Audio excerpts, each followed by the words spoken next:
Well, good evening, everybody, and welcome back to Proficiency Bonus. My name is Michael, your humble and merciful Dungeon Master, and we are back with another episode of Storm King's Thunder. This is episode 65, so we're glad that you're tuning in with us tonight here live. And just a few things we wanted to throw a few shout-outs before we begin. Quick shout out to Twitch, Team MZ, Streamlabs, Many-Sided Dice, and also DiceBard for sponsoring and being affiliated with us. You can check out some awesome merchandise from DiceBard by visiting their website at dicebard.com or using !Dicebard in the chat, where you can use the promo code PROBO at checkout to get free expedited shipping on your order. So make sure you check that out. They've got a lot of really cool sets of dice and some other tabletop RPG merchandise there as well. So thank you once again, DiceBard. We appreciate it. I wanted to go ahead and let you guys know that on April 2nd at 7 p.m. Eastern Time, we are going to have a brand new stream right here on Proficiency Bonus called Tabletop Legends. We're super excited about it. Dungeon Master Matt has been getting things ready to go with his own home studio. This is going to be different than our normal streams here, where players won't be interacting via webcam. They'll be actually sitting around the table, so it's going to be really neat.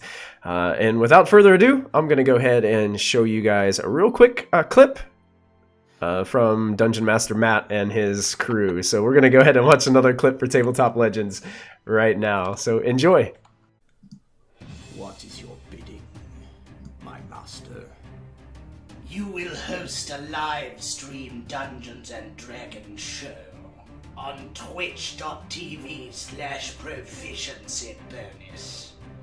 You will premiere your first episode on Tuesday, April 2nd at 7 p.m. Eastern Standard Time. Yes, do what must be done. Kill all who stand in your way. It will be done, my lord. What are you guys doing in here? Nothing!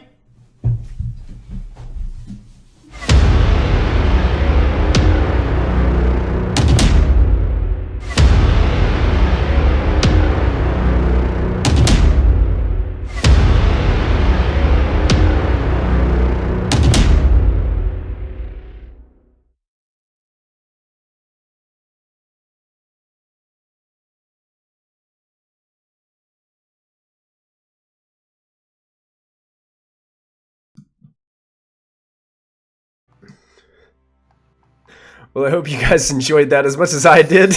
Dungeon Master Matt. And I believe that's his brother who stars in these.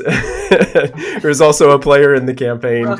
Russell, that's his name? Russell. Yeah, I've met Russell briefly, but man, he plays some really cool characters in these videos. So I'm excited to see what kind of character he plays coming up in Tabletop Legends on April the 2nd. So make sure you guys tune in for the debut. They are also giving away that night the special edition Player's Handbook, Monster Manual, and DMG and it's beautiful. I'm telling you. It's great. It is amazing. So make sure you guys tune in. They're going to give that away live on stream. So make sure you guys stop by. It's going to be great. So just a real quick recap from where we left off last week. Or 2 weeks ago, let's say. Our party finally put an end to Cruella the Black, who has been haunting them for quite some time. The Lich Queen from long ago, who has been chasing this group because they had stolen a key to unlock the mysteries of her power and to destroy her phylactery and kill her once and for all. Unfortunately, in the midst of this harrowing battle, probably one of the most difficult battles this party has ever faced, one of their own had fallen. Anastazious was killed by Cruella. Thanks to a new patron, relatively new patron, who's in a contractual deal with one of our members, they were able to put an end to this terrible being. And Asmodeus himself transported our group about 10 miles on the outskirts of the city of Waterdeep, the crown of the north, the City of Splendors. And with Anastazious' body in tow, and these various princesses of some sort that have no idea what is going on, this group... Oh, and I meant to ask, what did you guys do with the merfolk people? We just let them walk out. You just... Be free. Okay. Just let them... Okay. Because they were still technically in the Shadowfell. Oh no! So you let them be... Bring them with us, or did we just leave them there? Well, I don't think we ever decided. We were just such in the heat of the moment after all that transpired that we forgot about the group of merfolk. I'm guessing Waterdeep is near the water. It is. Can we take them with us and just lead them towards the water? That would be good. Yeah. Okay. I think I think that would be better than just dumping them in the Shadowfell. Yeah. And just letting them, find a way back on their own. That's probably not good. So that's where we're going to pick up this week, as our party has decided what they were going to do. I think they wanted to head into Waterdeep, even though it was nighttime. And so the story is told. Adventurers, Lachlan, I wanted to let you know that this is something that we didn't know last time on stream, but you do know that the city gates are all closed at night at Waterdeep. Yeah, I've been thinking about that. And it's difficult to get in at night because most of the magisters, there's only like a few on duty in the evening. So if travelers arrive at different gates, sometimes it could take a long time to get into the city. And most of the time at night, you have to register on the spot to get in. Sometimes during the day, you can just kind of like walk in and then have time to settle before you go register, which is something new, which be something some of you might have known this, but it might be new to some of you. That you actually have to register in Waterdeep if you plan on staying for probably more than a week or two, because they want to be able to collect your taxes. Yeah. But if we have plans to not stay, like we're only going to stay like a week would be the max anyway, so we shouldn't have to register if we're not settling. Yeah. As long as we go in during the day. Yeah, if you go at night, you will have to register no matter what, because they register everyone who approaches at night. Yeah, we're pretty flush. I think we want to be careful about taxes. Not sure you get too many refunds in Waterdeep for your taxes there, Diana. So are we planning on spending the evening out here then? I guess. A night of camping, yeah? Some glamping? Yeah. Given the sheer number of us, I fear my hut will be of no use to us. Well, let's leave the ladies in the hut. I don't mind sleeping outside. I'll guard them in the hut. In the hut? Yeah, sure. Okay, I do not I'll leave put him the out the hut hut. once it is cast, or else it is dispelled. I'll be outside the hut. Do we know how long we've been gone? Like, have we? It's hard to tell. You don't. Is it the same season as when we left? Yeah, it is. It is. Okay. It's transitioning from winter to early spring. So there's still this, morning chill. It still gets cold, but you can tell that the season is starting to shift a little bit. Yeah. The buds are starting to grow on some of the trees and things like that. So Still the same plants and animals that were here last time? yeah, like the land itself doesn't. Hasn't been 1,000 years. Yeah, it has. Evolution hasn't occurred since we've left. Yeah, you guys are fine when it comes to that. No, Okay. the landscape seems to be relatively the same from what you could remember. Still the same stars in the sky? Yes. Okay. okay. This may be okay. Must come from his grandmother's side. Alright, I'll be outside the hut, like I said. Okay. I don't know who else wants to be outside the hut with me. I'll be outside. Okay. Wonderful. How many other people can you fit in there, Uncle Muffin? Well, I can fit a grand total of 8 people in addition to myself. Okay, so that's how many princesses? 4, 3, 7. All the merfolk. Oh my goodness. We can't. The merfolk protected. There's about a dozen merfolk with you. Oh, Like Burning okay. Man out here. Yeah. Let us not bother with the hut this evening. We will be fine. Okay. I would probably set Anastazious somewhere close to me and then cast hallucinatory terrain. Okay.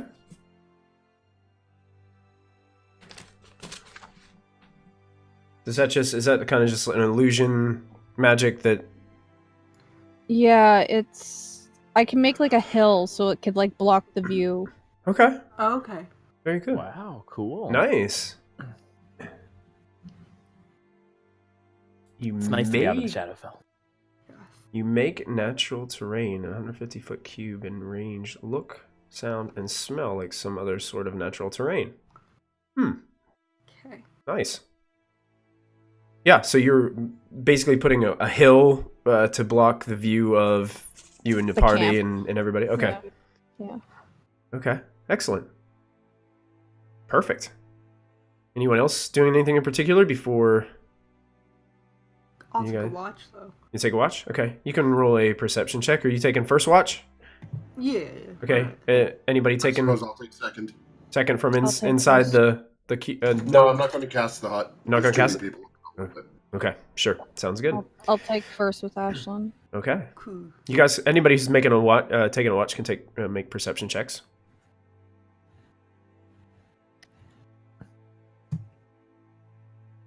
I've had better. Oh. Hey, Diana's hanging with me. Yep. Diana's with Gosh. Molfin for the second watch. I have my Rocket evil is taking mask, four. so it's advantage, so it's a 26. Okay. Damn. Ooh, I think wow. Diana's paying attention. Diana. Free to mess off. Really big. So Ashlyn and Callista on watch first. I'm just gonna move out of the way. Is there anything you guys want to talk about? It's really sad, isn't it? Yeah, Callista's very quiet. Can I hug you? I'm gonna hug you. You don't really have a say in the matter, but you're not talking, so I'm just gonna hug you. And I go over and I give her a big hug. She will hug you back. She doesn't say anything though. Okay. That's okay. I talk enough for the two of us, so I can tell you a story. There was once a beautiful princess named Callista, and she lived in an ivory tower made with golden staircases. And every night she looked outside and saw the stars. And one day the star came down and it was a fairy, and it said, "Ooh, Princess Callista, why don't you come on a journey with us?" And Callista said, "Okay." And she sprouted fairy wings, and she went off with the magical fairy into the sky, and they had a beautiful tea party. The end. Thank you, Ashlyn. Okay. That was powerful. Great visual imagery there, Ashlyn. I tried. It's gonna make me cry. Goddamn. Oh.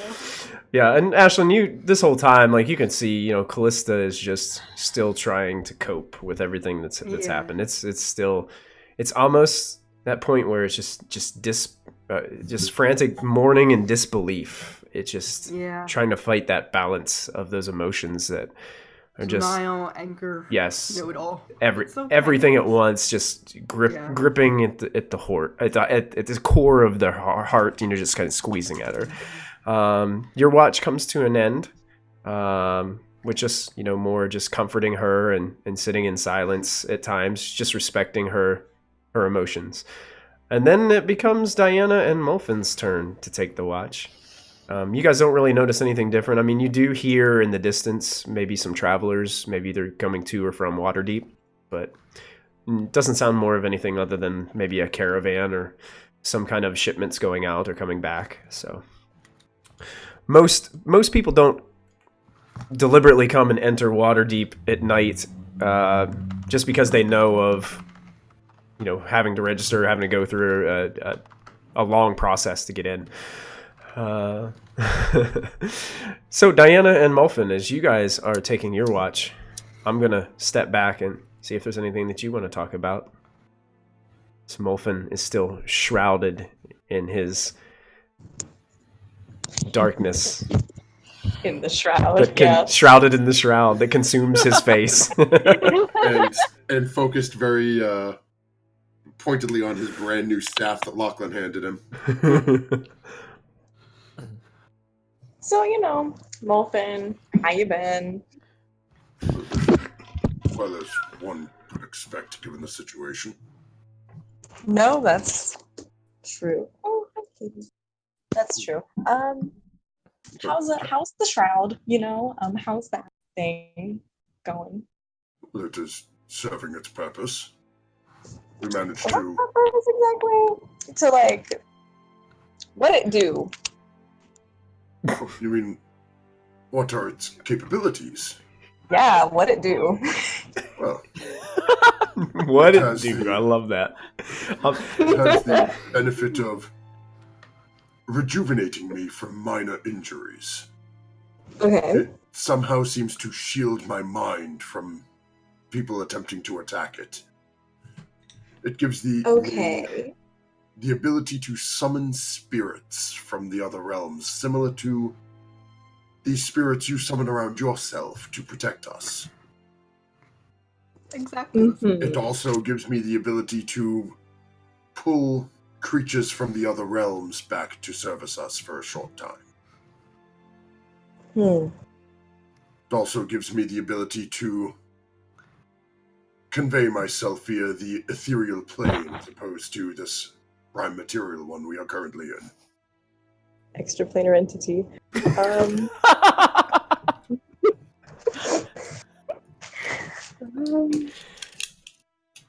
Interesting. Cool. There's just only positives then to the shroud. There aren't any side effects. Warning: this prescription may include nothing like. Just wondering.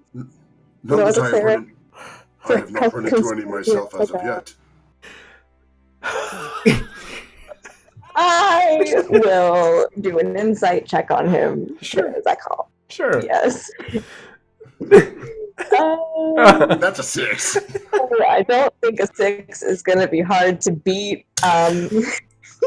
Yeah, you're pretty sure he's full of it. Mulfin has always been a very bad liar. Mulfin has always been a bad liar, but he lies the most.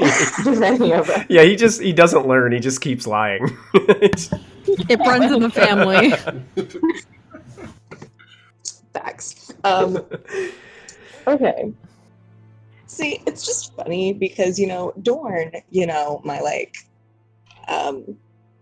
my mentor or whatever was like, there's something fishy going on over there. Like, something's not right.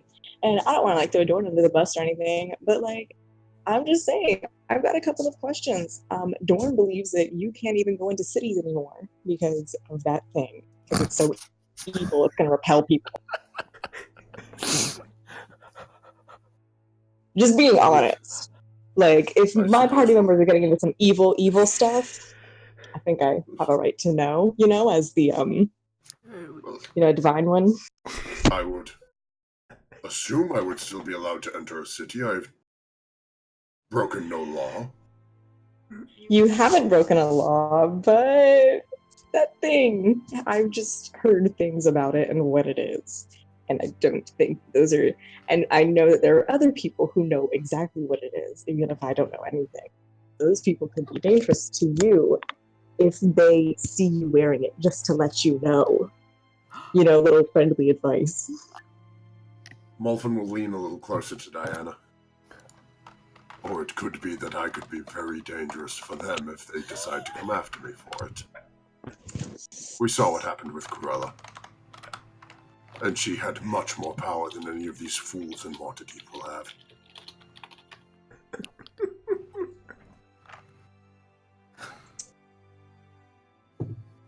You know, I can be kind of dangerous too. And I did just lose my soul. But Didn't you just get it back as well? That's not the point. It was gone for a moment, and now it's back, like the Jonas Brothers, but it was still gone. It left a hole. Like the Jonas Brothers. Got back together. They're back now. It's okay. They are cool. You guys are amazing. I can't breathe. Molfen is going to turn and sort of turn the staff over in his hands. And Michael, would I've had enough time to attune to this? Oh yeah. In the brief time before we rested. Yeah. Molfen is going to take his turn 120 It's always comedy relief. the opposite direction of the city, and using the staff cast Fireball at 5th level. What? At the opposite direction of the city?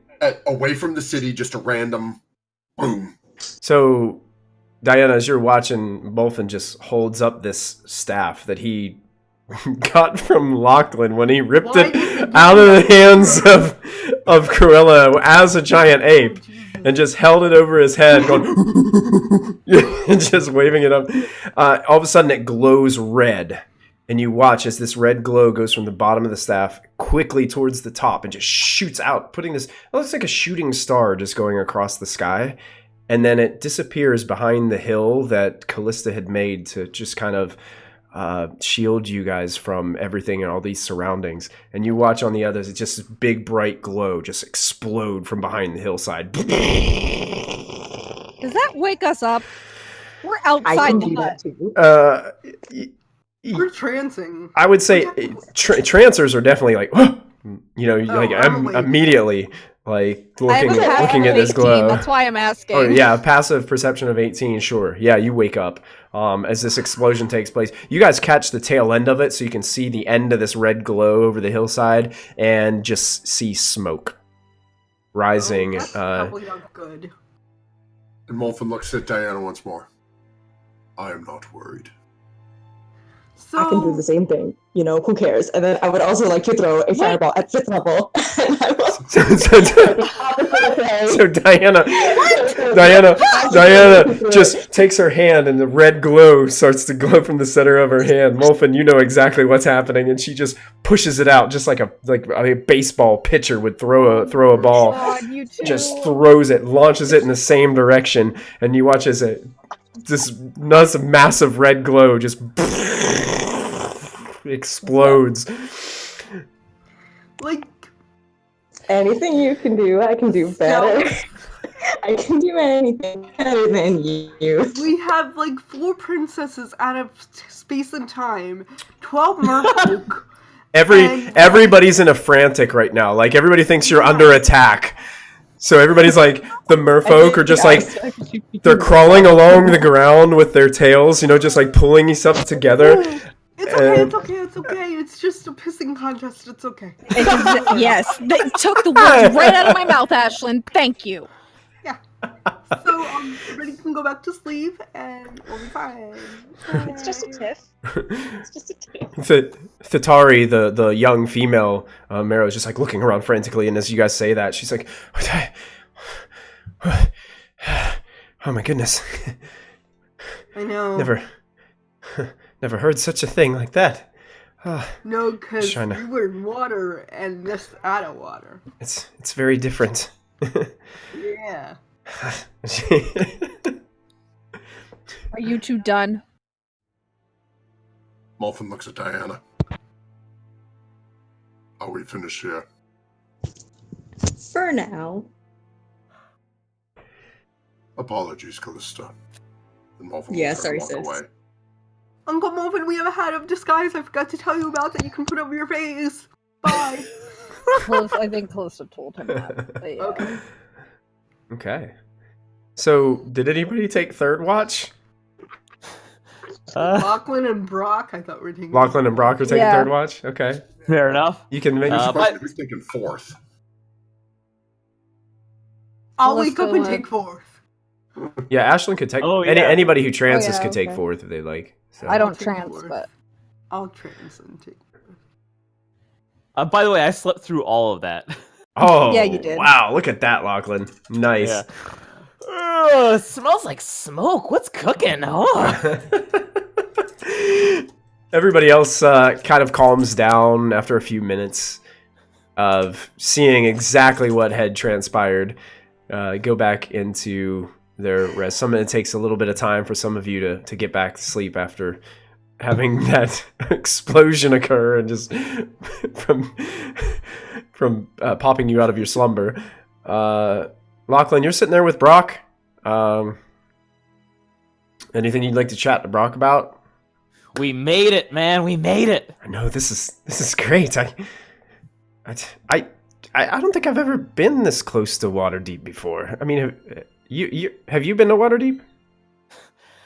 I'm from Waterdeep. You're gonna love it. Oh. I will show you. Oh, I will show you things that are gonna blow your mind, Brock. What's it like? What is it like? Is it Well, you have to play it cool. People are different there. It's not like everywhere else, you know? like? What do you mean? The guards are pretty strict. You know, if you're gonna mess around, you have to really know what you're doing. Oh, well, man, you must be pretty good at this then.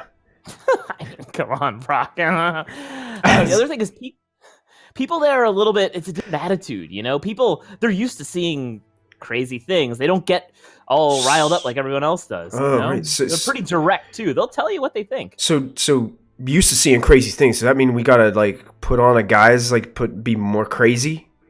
Like, is that what we like? Should I like squint my left eye a little bit when I walk in there and like open the other one just a little bit and start like almost talking like a pirate a little bit or something like that? I mean, do what works for you. Okay. You know, I'm gonna play it cool. I'm just just crazy, you know, just thinking of ways we can, you know, I don't know, just kind of fit in a little bit more, you know. Yeah. Well, no weapons, no armor. You have to look, you know, be a little more stylish. It's different, you know. Stylish. Yeah. I think you've got it, Brock. I want to like adjust his collar. Like, I think I could see you having that Waterdavian look. Really? Oh yeah. Oh yeah. I could pull that off? Of course, Brock. Oh, nice. I'm excited. I'm really excited. You watch him like look up at his hand and he just starts like playing with his ring that you gave him.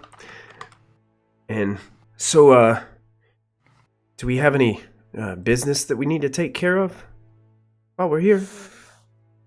Not for the team. That said, if you wanna, I don't know, if you can't hurt to check and see who else has rings like that. But I've got kind of some other things I want to work on here, and I think we also have to deal with, you know. Yeah. And I gesture over it where we've got Anastazious. Yeah, he wasn't a bad guy. I liked him. I don't like everybody, but I liked him. I'm more worried about the girls. I don't think that Ashlyn. I still don't think she likes me very much. But you know, we're part of the same team now. You know, you have to prove yourself to her, Brock. You know, you just have to prove yourself to her. Okay. Maybe get enough. She's good at fight clubs. Go in a fight club with her. Oh, that could be fun. Oh yeah, totally. Yeah. I rub my cheek a little bit. Yeah. She tends to win. Maybe when we get into Waterdeep, I'll make it a point just to talk to her a little bit more, just maybe to hang out, just kind of maybe smooth it over a little bit, you know. Yeah, this could be a team building activity for the snakes. So, Waterdeep, I think you're onto something, Brock. I think you're onto something. Yeah, we got this. Yeah. So have you seen anything, boss? Kind of looks around. Have I? No, you haven't seen anything. And you've been actually watching very well with a nat 20. You guys have been rocking the nat 20s tonight already. My goodness. What's that in the trees, Brock? What? What? Just kidding. Just kidding. You know, you guys have done a lot of crap to me. and this is getting really sad, man. Brock, you're No, part of a group of elite heroes. I mean, come on. I understand that, but this is getting old. And he just stands up and he walks away.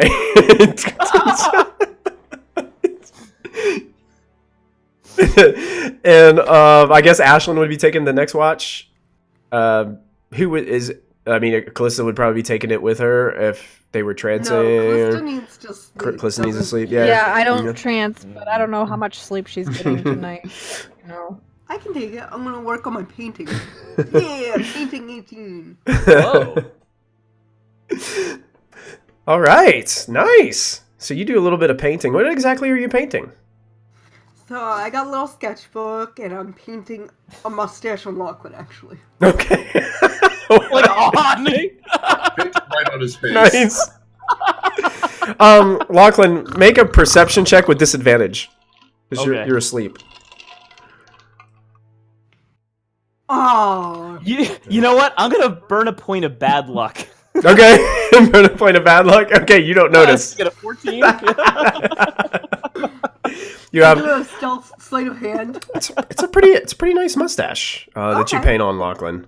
Lachlan has had a really hard couple of days. Yeah. You know. He probably would like that facial hair. Yeah, he might actually enjoy having a mustache. You're not really sure. So It's the style in Waterdeep this season.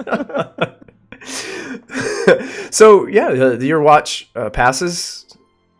Nothing seems to be out of ordinary, and the sun starts to peek over the horizon, casting a nice glow across the sky.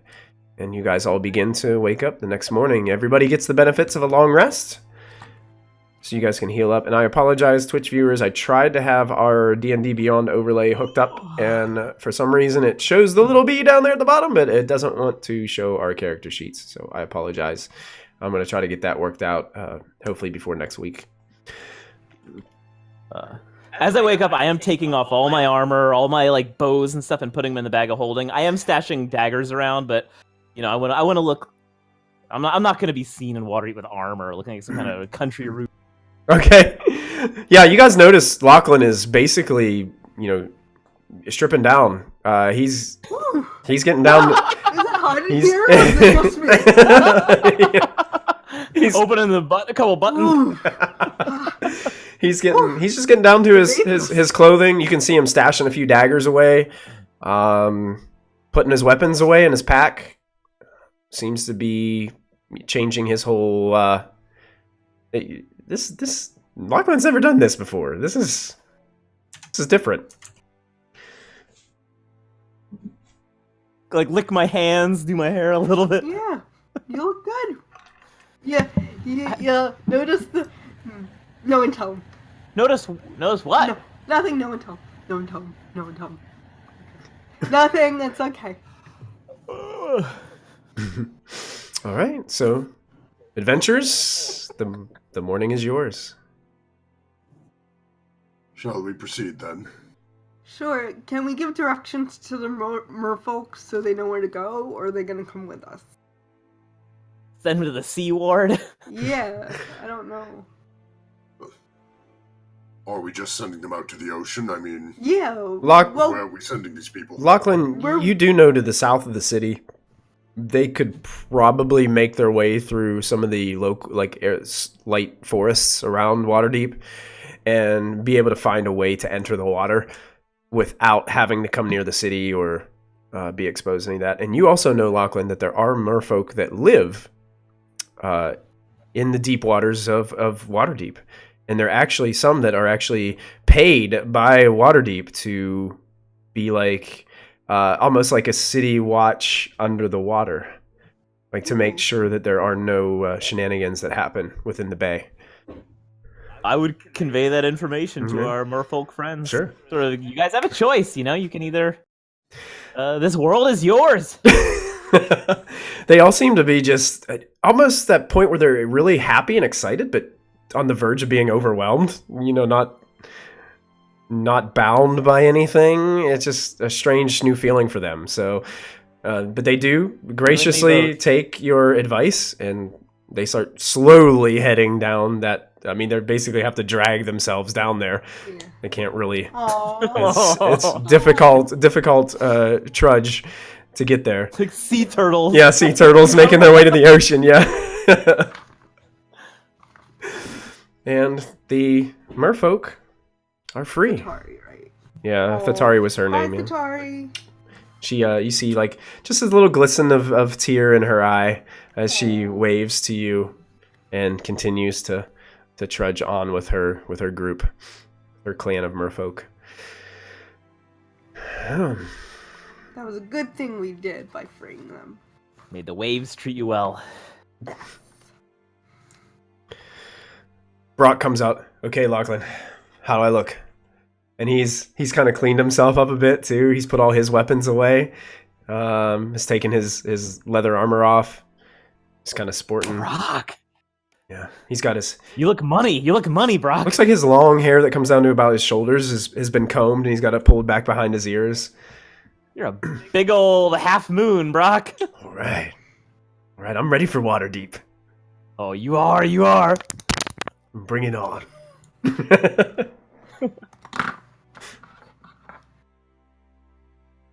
So it's up to you guys.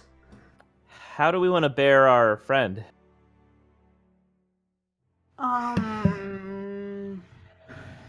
Is this a funeral procession? Yes, that's a good suggestion.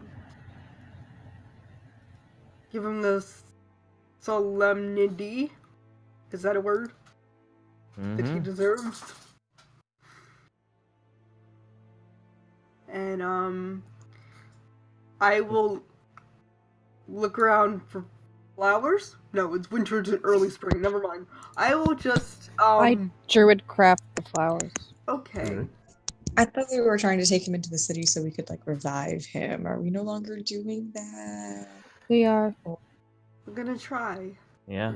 I've never tried to revive someone before, so this is kind of new territory for me. Fun. Not fun, but you know.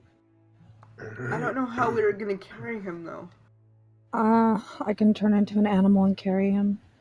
Okay. Why don't we make like a little wood sled thing like we did with the dude, orange peel. Do we have any sleds in the back of holding? Oh, we might. Don't you have like didn't you get a bobsled or something, or a toboggan from? Like a toboggan. Because it wasn't Sarvin riding on it for a while? Yeah, did we lose it? Or I think we left it under orange peel. I think he was still laying on it when I revived Put him. him on an old painting. We could put him on an old painting. They're expensive looking. Okay. We have a giant water skin? Oh, why don't We we can just put him on a bedroll and, that works and use too. the rope. And use the rope and time behind Cluster, who will be a Horse. I guess. If we're approaching the gates with a body, how do we want to do this delicately so they let us in? Well, why don't we just say we lost a friend, a valued party member, and we want to see if a priest or cleric in the city can revive him. He's a fallen hero. Yes. We'd just be upfront about it. I'll let someone else take the lead on that. I'll talk to them. No, you'll be a horse. That'll freak them No. out. I'll talk to them. Should I turn into a horse? It's fine, I can... They're gonna want to know that I'm a person when I go in anyway. Okay. I'll help pull then on the bed roll. Okay. So you guys, with your small group, begin to head towards Waterdeep. Lachlan, you're able to lead the group to a road that you know to be the high road, which leads you to the southern gate of the city. Southern gate. You guys travel takes still about 10 miles to the city, so it takes a little while. You guys take a break every once in a while to, just recoup your strength. And eventually, probably slightly before lunch, slightly after probably, you enter, you can see the city in front of you. Waterdeep is just amazing. It is set up on top of a massive plateau. In the distance, you can see this massive mountain behind it that Lachlan, you would recognize as, Mount Waterdeep right there, buddy. I mean, that's it. You know the stories about it. And you guys are approaching the south gate. There seems to be a lot of traffic.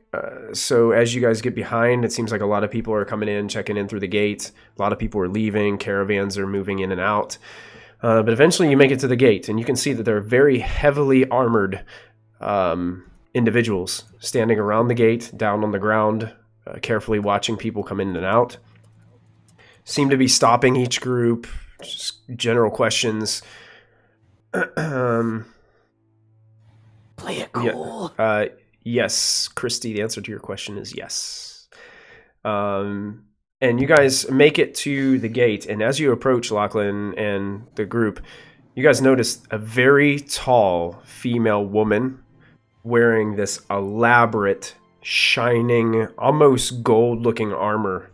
Lachlan, you recognize it as the garb of a higher-ranking officer within the city guard itself. And Lachlan, you would know that Waterdeep has a city guard, which is kind of almost like military. Like, they watch the walls, they watch the gates. Inside, the city watch is kind of like the police force. And The watch watches all. the watch watches all. They do. The guard just basically focuses on the general, the safety from oncoming attacks from outside, things like that. And you'd also know the Griffin Cavalry, which is the city guard from the sky, basically. Cool. And as you approach, the woman kind of just stops you. And she's just like, halt. What is your business? I turn into my form again. She tilts her head to the side, but probably not the strangest thing she's ever seen in her life. I'll approach her and flash her what I told you. We have a fallen companion. We're looking to find means to bring him back if possible. She looks around at the rest of the group. She sees the body and just gives you a little bit of a nod. Seems to have a notion of just empathy towards you, but still stern-faced in a sense. She looks towards Lachlan and Ashlyn. Make a perception check for me, both of you. By the way, Callista already gave Mulfin the Hat of Disguise. Okay.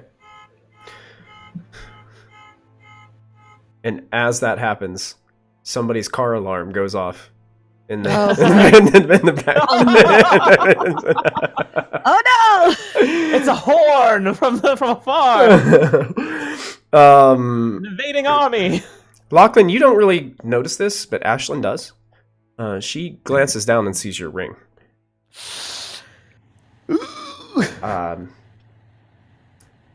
And she looks towards all of you. She looks back to you, Callista.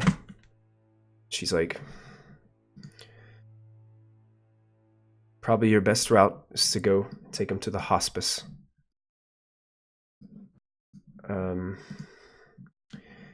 best route to get there, take the high road all the way till you get to Andamar Street. You make a right. You'll see the Hospice of St. Lopson on your left. It's our local temple of Ilmater. Perfect. There's a faster way to get there. She glances at you, Locke. I kick Lachlan gently on the side of his. But we'll follow your advice, of course. Okay. And basically, she just waves you on into the city. I will turn back into my horse form and carry him that way. Okay. Lachlan, she noticed our rings. Ooh. In a good way or in a bad way? Was she impressed? Her eyes definitely recognized the symbol. And as you guys are having that conversation behind the rest of the group, you hear her whisper over your shoulder. Yes. And she says this. The yawning portal. Ask for Davil. No. And then she just kind of fades back. For who? Ask for Davil. She does mention. Devil. She does try to whisper to you as another group is coming. Okay. Sun elf. Skin glows as the morning sun. And then she just drifts back. Okay. Ashlyn, this is great. Okay, if you say so. I've never been in espionage or anything, so this is pretty cool. This is what you deal with all the time, Lachlan? All the time, constantly. This is my normal life. Wow. No. I deal with this in Waterdeep campaign. I don't need it here too. No, I don't want the wars. I don't want it. Michael, no.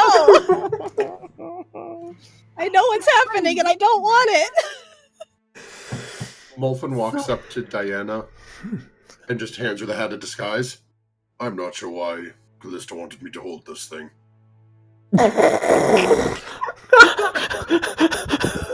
Wow. Wow, you're such a dick. So Molfen, you're just rolling in there with just your normal self. All right. Staff of power in one hand. Shroud on that. All right. Callista was trying to be protective of you. I don't know why she doesn't want...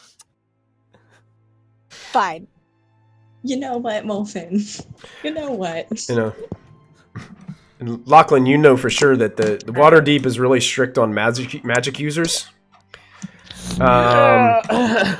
Pretty much any magic user that enters the city is supposed to register with the I think they're called the Magists Society.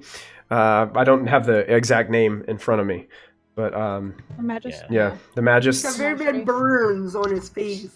We don't like to see him. So walking around with a staff that looks like the staff of power might be a bad idea, but or just might draw attention to himself. Gramps, maybe we could tone it down a little. What do you mean? Well, you look very impressive. Maybe we don't want to, too impressed. Molfen looks over at Diana. Is this your doing as well?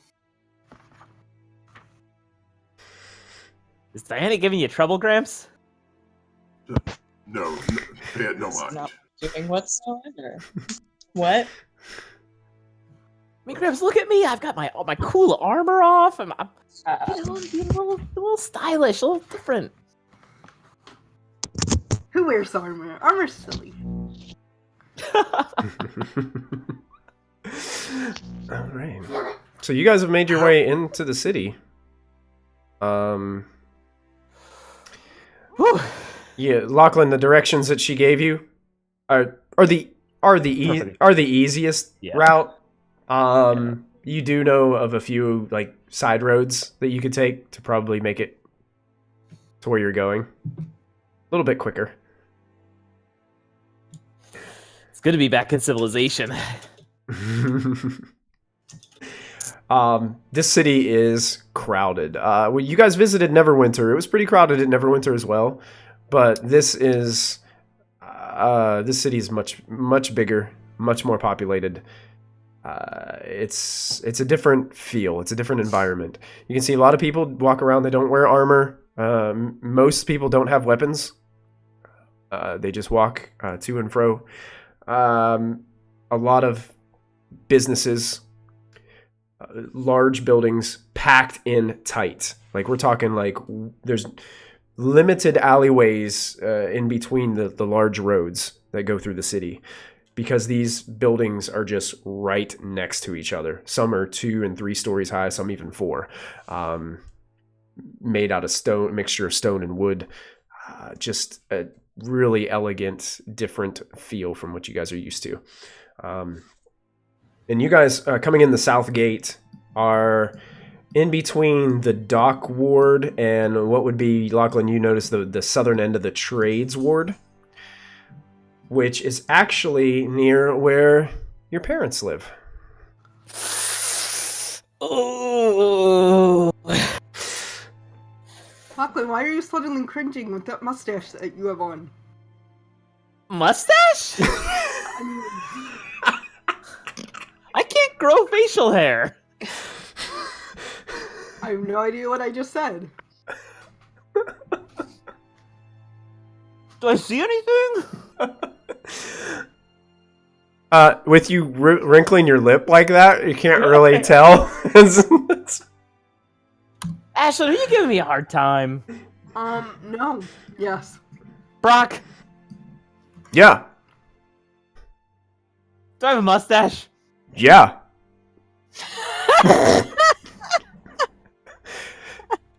I almost thought it was real, but then I was like, how'd he grow a mustache in one night? And I just talked to you, like, just a few hours ago. So I knew it couldn't be real. Sorry. Is it dashing and handsome like Gramps' was before his face turned into a curtain?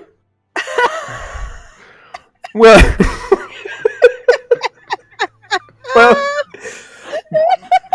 well, his was real. Yours isn't. So no, his was definitely better. Does somebody have a mirror? I don't. Anybody? I'll pull out a mirror. Yeah. Someone has it, but Ashlyn, describe what his mustache looks like. What kind of stash is it? It's pretty nice. It's pretty thick in the middle, and then it goes out like a Dali mustache. Oh, you got a Salvador Dali mustache. Yeah, it's got the little curl on it. Yeah. I kind of like it. Yeah. You've Thought you would. Lachlan, you've seen nobles walking around with this style of mustache.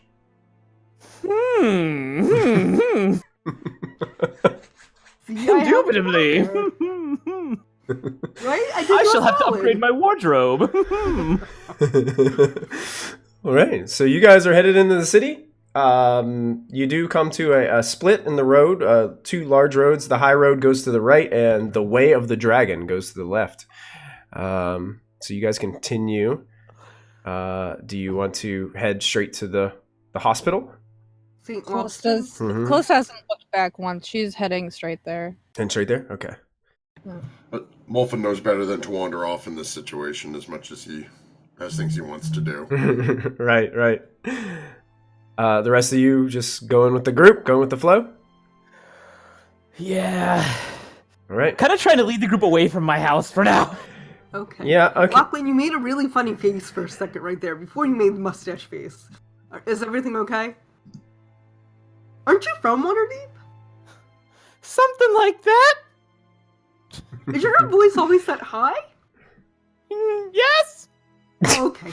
Alright, let's go with the group. Wow.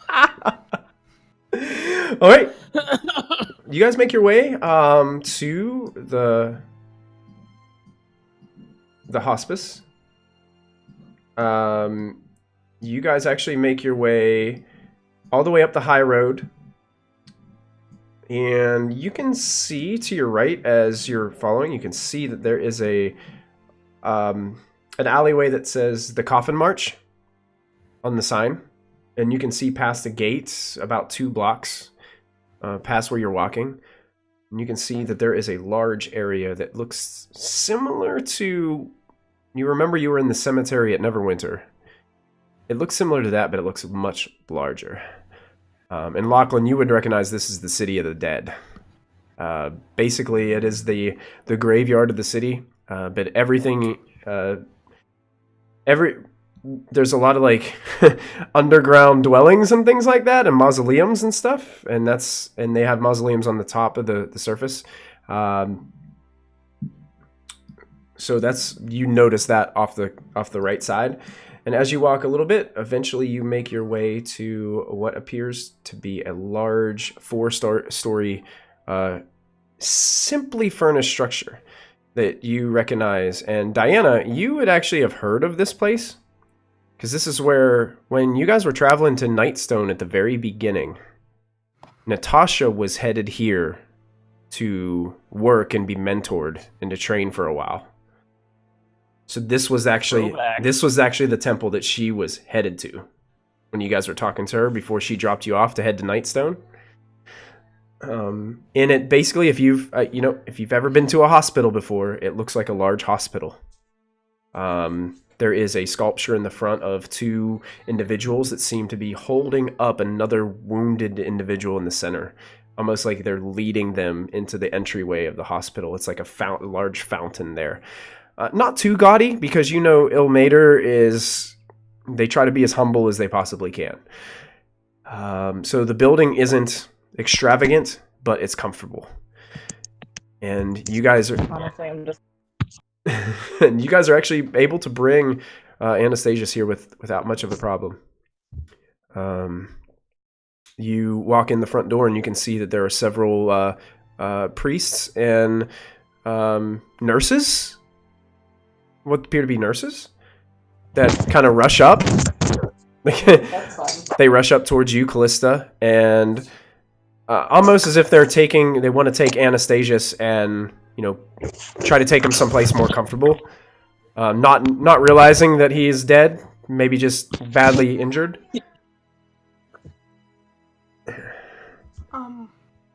Looking for means to bring him back.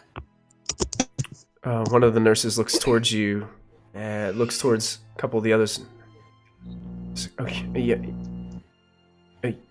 Yes, we'll take care of this right away. And you see one hurry off, going past an area of desks and things. Looks like, a nurse's station at a hospital, as they run by. Seems like there's a lot of people even here, like, waiting to be seen with just some minor sicknesses. It's just honest. Can we leave the... I'm sorry. Go ahead. Can we leave the princesses here too? Maybe they want to be checked Looked at. up on and looked at a little. We also have one dead one as well we've been taking with us. Yes, that too. Did Anastazious have medical insurance? I'm Probably paying not. for anything. Callista will put down any amount of money at this point. Okay. I will help with that. But I was wondering if we should leave the ladies here because they're probably a little confused about everything. There's probably some kindness here that would help them, suit them. More than an asylum, maybe like the hospital might be the best place for them right now. If they have... But Ashton, look around. There are people waiting to be seen here who are injured. They will not be tended to anytime soon by these people. Where can we have them? I have friends that could probably hold them up for a while. In what condition, Lachlan? Lachlan! What? That's... They're Miss polite. They're First. good people. Okay. Anastazious first. Of course.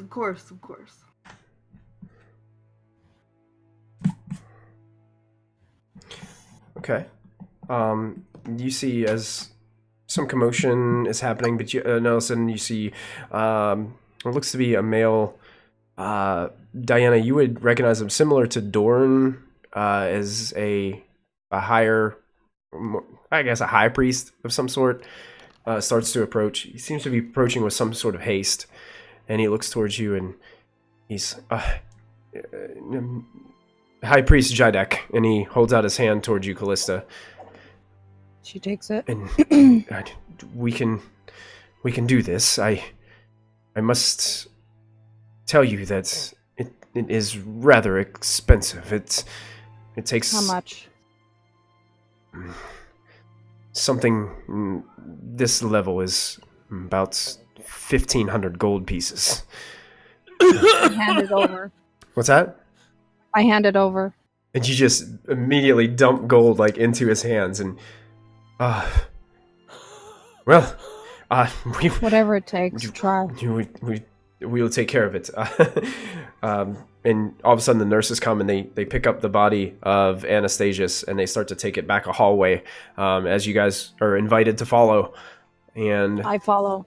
they head towards. What is Christie's passive perception? 18. 18. I give her 500 gold. Yeah, all of a sudden, there's 500 gold in your pocket that you did not realize was there. Okay. I don't think Callista's really paying attention. She'll probably ignore it for now, so it's fine. Just for posterity. So as you guys enter this room, it's kind of a mixture between. It's definitely a hospital feel, but it also has this temple kind of. It's like a mixture between a religious place and a hospital. So if you combine the two together, more so hospital probably.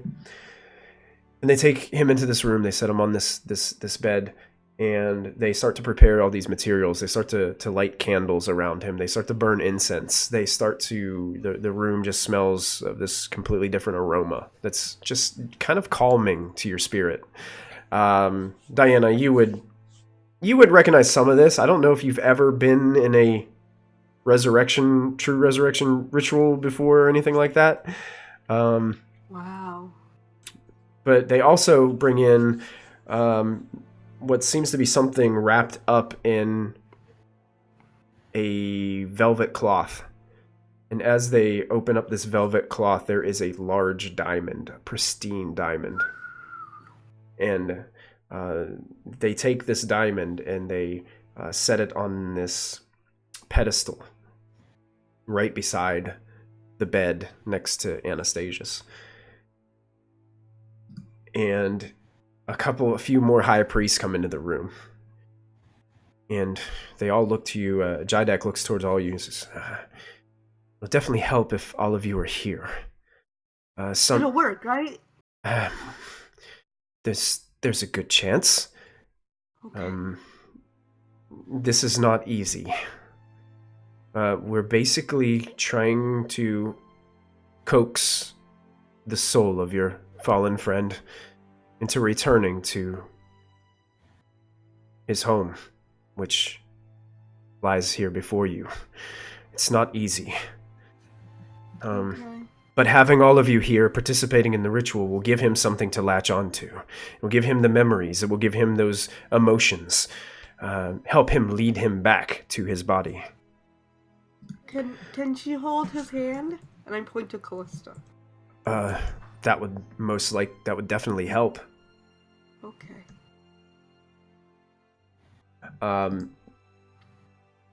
Is there anything else that any of you could contribute to help with this?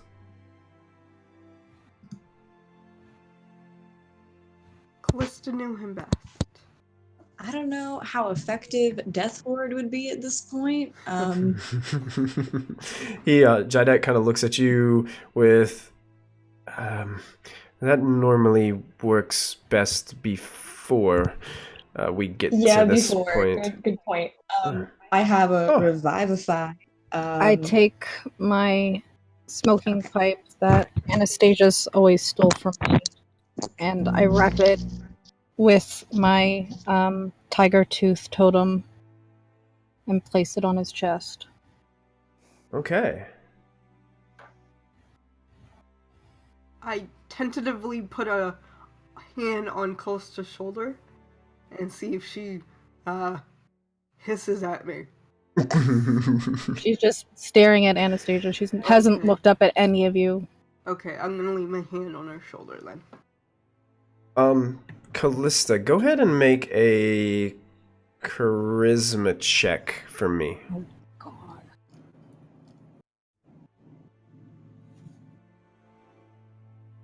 Nice. Very good.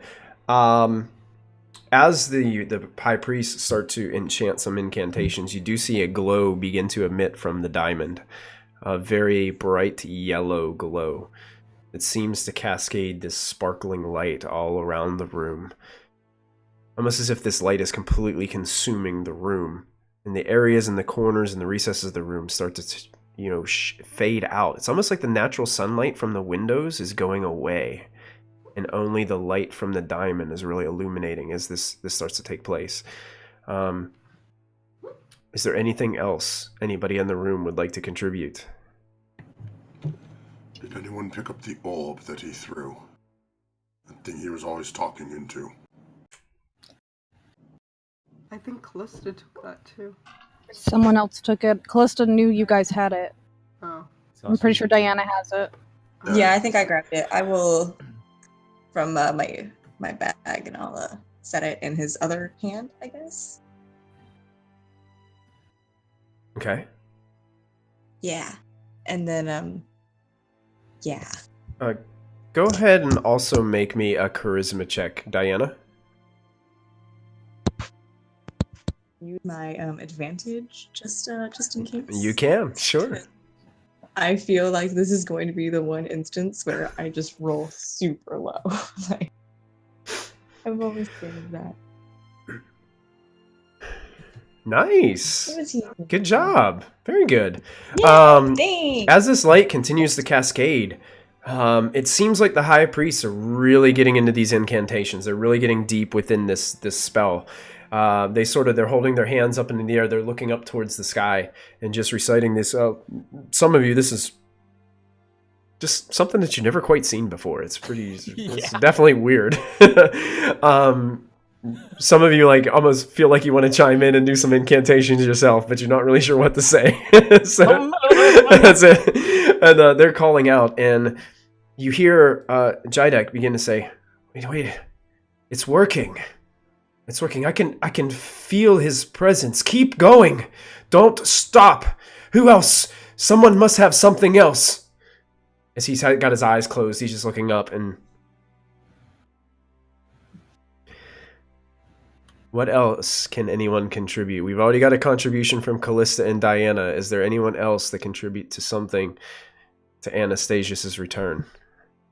He loved music. He was a bard. Let's sing him a song. Okay. Ashlyn, are you going to sing him a song? Sing him a song. Ashlyn, go ahead and sing us a song for Anastazious, please. I am totally putting you on the spot right now. Because I just gotta hear this. Your name was Anastazious, but we like to call you Anna. You know what rhymes with Anna? The word banana. So They're calling JJ. if you come back to us, it'll be so fun, and then you won't have to die with everyone. Yay! There's a party now in this room. Please remove all this doom and gloom. Make a performance check for me. Oh, that's not gonna go well. Oh! Oh my god!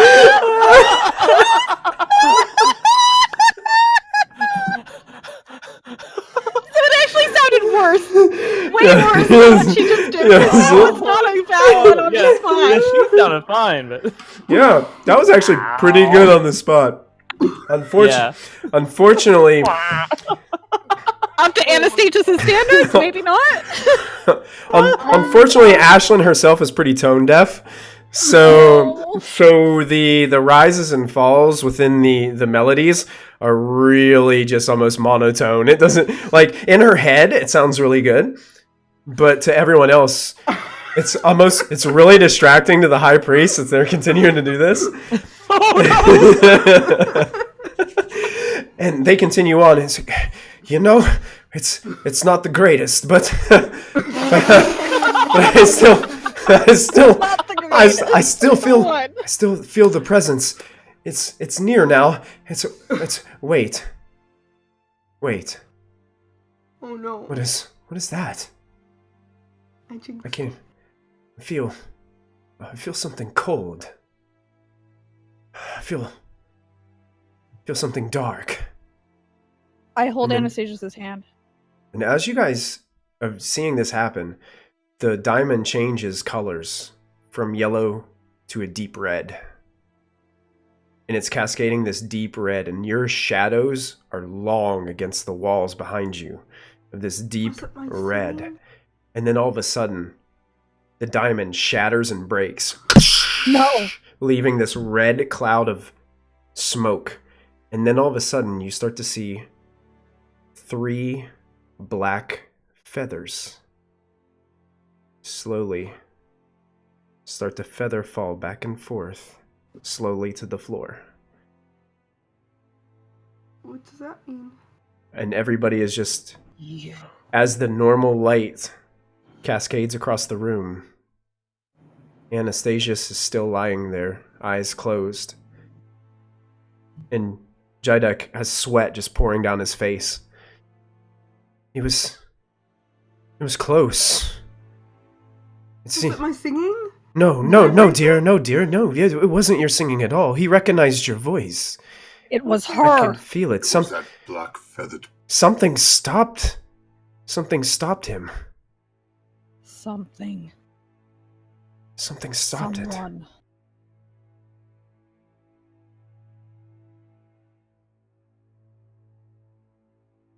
This is the second one you've taken from me. I swear to God, Raven Queen, you will know your end. There's just silence among the high priests. Molfen turns and walks out. Just walks away.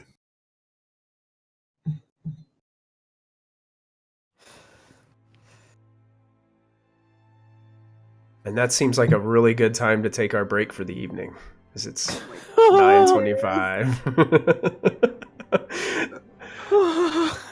Thank you guys. On that high note. On that high note, yeah.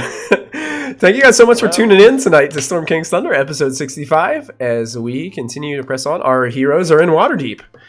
And we'll see what happens as they continue on their adventure. So thank you guys so much for tuning in. And we'll be back in about 5 to 7 minutes. So stay put. We'll see you really soon.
All right, welcome back, everybody. My name is Michael, your most merciful and humble dungeon master for the evening, as we continue our adventure here with Dungeons & Dragons 5th Edition. This is Storm King's Thunder, episode 65.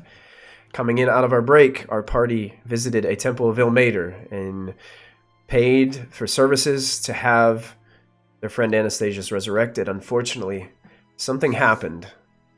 Anastazious' soul was somehow blocked from being able to return, even with a great effort from the high priest and the party. So, adventurers, what would you like to do from here?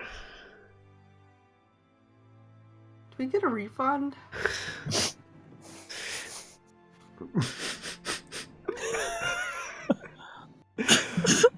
I am Let's so just glad not laugh. Molfen's gone. He has no idea Ashlyn even said that. Okay. Well, That's- anyway, Lachlan, do you want to go do that thing? What thing? I kick him gently. Oh yeah, the thing. Yeah, let's go do it. Okay, me and Lachlan have a thing. It's a thing. Hey Brock. Yeah, Brock's coming to the thing? what thing? Okay. I kicked Brock the thing. Ow! Oh, the thing! Yeah, looks right at Callista. We got a thing. Don't look at Callista. Okay. I give Callista a big hug and a big kiss on the cheek. And I say, I love you. And always will. And things will be okay someday. I promise. And I, walk out.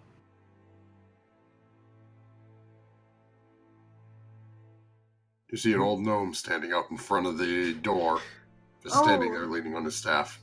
Brock just looks at him over and says, yeah, we got a thing. See ya. And he just walks by you and starts heading towards the door. Wait, Brock, have you been here before? To this city? Right. Yeah. Locke, you coming? I haven't joined them yet. I'm kind of lingering. Lachlan! I don't know where I'm going. 1 second! Okay. Okay. Callista, are you okay? No. No, You're I'm gonna not be okay. What do we do now? I don't know. If she's blocked it, we can't it's- even try again. Like ever? Or Ever. Oh. At least not yet. I wonder if there's a way to unblock it. I have my thoughts on that, yes.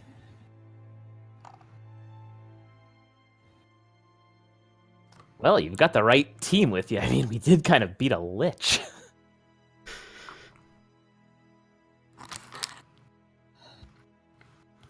I think we need to stay here a few days. Really? Here in Waterdeep. I think this is where he'd want to stay. Yeah. I might have a couple errands to run while we're here. Keep You guys busy, can you know? do what you need to do. What are you gonna do? This. You're just gonna stay here? I have to put him to rest, Lachlan. I can't abandon him. Not at the end. Well, I mean, he's the body's safe here, right? We need to make arrangements to have him laid in the City of the Dead.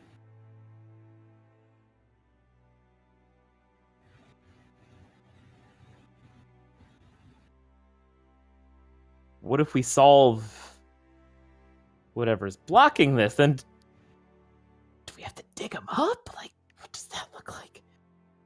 No, and I'm gonna take a dagger that I had hidden and cut a piece of Anastazious' hair. Okay. All I need is this.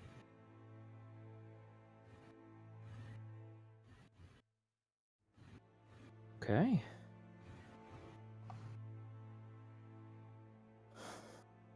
You do your thing, Lachlan. I mean, we're not just gonna run off and leave you alone, Callista. We've been through a lot together, right? I'll be here. Then I won't be alone. You know what I mean.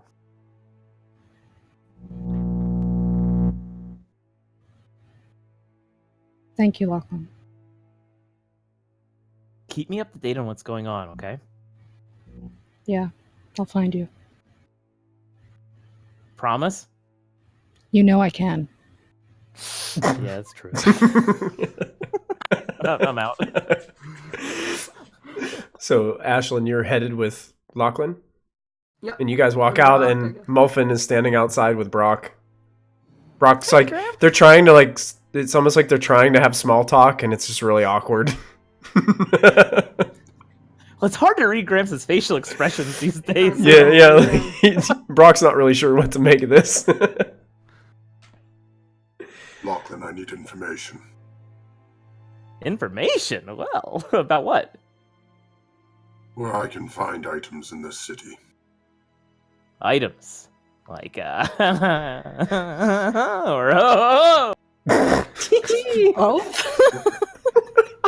But let us just say things that perhaps two individuals that are not here at the moment would be happier not knowing I was pursuing. That narrowed. I don't know how much that narrows it down. Is there a black market? Is there somewhere that I can get my hands on things that are God, you're... harder to come by? You mean like bodies and bones and stuff, Gramps? No, I have no need for such simple tools anymore. I am looking for things that are harder to find in your standard brick and mortar buildings. Like the zoo? Days, I don't know where she came from.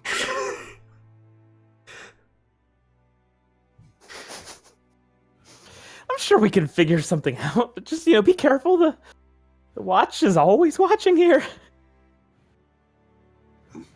Tell me where to go and I will be unseen. And if you see bracers of defense, I want them, but make sure they're pretty. At the moment, I have no idea where I'm going because my great-grandson will not tell me. Lachlan, you don't know exactly where it is, but you do know people that would know. But you know it would open up a whole new bag. Oh, yeah. Is Ashley gonna have to punch you? Probably. Maybe once, Ashley. Maybe that would make this decision easier. If this is a Cali thing, I'm gonna punch you. No, this is... Oh, okay. Then I don't have to punch you. That's great. I've got old friends here. Okay. I can punch them if that makes you happy. Hold off until it seems obvious. Okay. Do you want to take a trip down memory lane? Do you? Gramps, how important is this to you? You do know what the symbolism in that room meant, correct? It's like with Moby. Yes. Oh. I have been given information to pass on to one on how we can be rid of this interfering cretin once and for all. Callista seemed like she had a shared interest in there. What about her? Yeah. She may be the individual I am meant to provide information to. Well, that's easy. She is not in the mind space for it at the moment. Well, maybe a couple I am in need days. of supplies. Okay. If you seem unwilling to share information with me now, I shall merely tag along with you until I find something of what I need. Gramps, I'm not going to let you down. What about Diana? Where's Diana? I walked out here. To my knowledge, she was in there with you and Callista. And believe me, if Diana saw where I was going, well, there'd be another scene like last night. Probably worse. Callista. I stayed with Callista. I'm hanging out with her. Keep watching her back. I bet. Well, I guess it's time to meet some old friends then, huh, guys? How do you... Alright.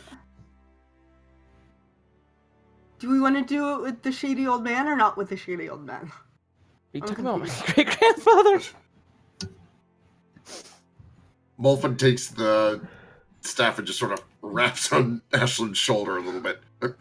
Right here, you. I know, you look creepy with that on. Can't deny it. Have you seen the mirror? Brock just chimes in. Yeah, I just can't read you, man. I try to talk to you, and it's just difficult.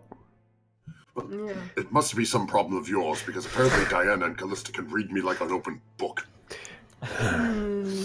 Yeah. We've known you a long time, He huh? scratches his head a little bit. You maybe got a point. He just slowly turns around and walks a couple steps away. Okay, well, let's go to the black market. Doing this for you, Gramps. Can't promise that I have control over what happens from here, though. Oh, don't worry, my boy. I always have control. I think he's getting god complex. Yes, Ashlyn, the Raven Queen does, and we need to knock her down a few pegs. Yeah, I don't like her. Okay. I'm in. All right. Okay. So, Lachlan's leading the rest of the group. Lachlan, I'm stalling a little, taking some winding ways. you know the best way to probably figure out what to do from this point is to visit home. Home. Mm-hmm. Oh, snap. Like That's the home or home? Like mom and dad's place, the shop. Ooh. I wonder what they're gonna think when they see Molten. Molten recognized the shop. We're going. Molfin, have you been to the shop before? No idea, I doubt it. No, so Molfin's never actually been there. Molfin spent all of his time basically in library and the archives. Probably hasn't seen his grandson in God knows how long. Yeah, you would know his parents though. Namfoodle Green East and Tana Green East, Yeah. and This even is a female. even Lachlan's little sister, Ella Green East. And I do have names, like all their names written out. That I'm not gonna go ahead and throw that out there just yet. Yeah.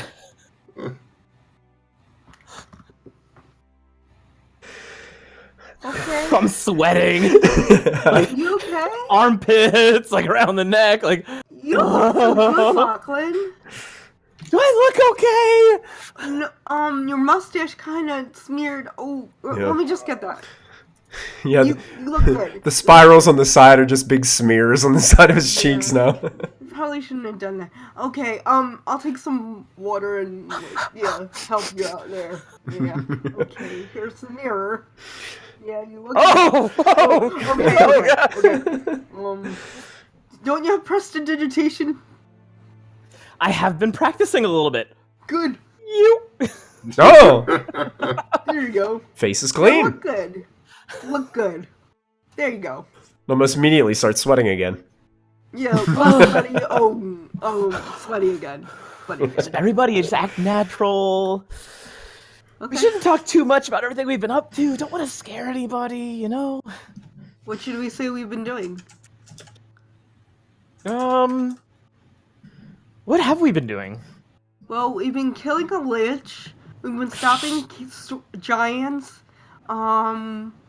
We've been Guarding traitors? Lachlan, the last your parents knew, Moby was taking you to get you out of the bad influences of the underground elements of the city. Helping Moby on his pilgrimage? Really? Going from town to town? Helping the poor? Definitely staying out of trouble and danger? Oh, yeah. I can only lie so much. Give me one lie or two and let me stick to that. Gramps, what do we tell him about Moby? That I leave up to you. Well, assuming... Why don't You we know leave if I say Moby out of anything, you'll this? be able to read through me. Well, you're a little bit opaque, as it were. Well, Yeah. you've seen how easily Diana and Callista can do it. I don't know why Yeah, but Brock they're can't, they're but... special. I have a good passive insight too, actually. Callista probably point knows is- where I am right now. She probably has this little, like, Lachlan vision where she can just see a little, like, beep, beep, beep, beep, beep. She knows everything you do. Lachlan, I have this And she- amulet here of proof against detection. Probably like won't it? work. She's probably got a way around it. Anyway, here we go.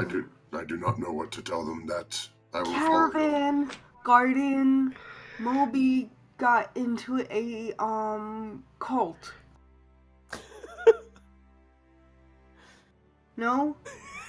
Well, I think we can honestly say that Moby's out helping. Okay. Probably fair is, enough. He probably right? is. Last Yeah, you saw he's him, doing- He's doing something good. Yeah. And, Last we saw him, he fled without speaking to us. At behest of a black-feathered... well, we can't go into all that backstory because we don't have the time. Yeah, just in and out, in and out. Get the info, just- pleasantries, maybe some cookies, some biscuits. Okay. I like that. Alright. Does your mother make good biscuits? We'll see. We'll see how they are this time around. Okay. Alright, I'm ready to be introduced. All right.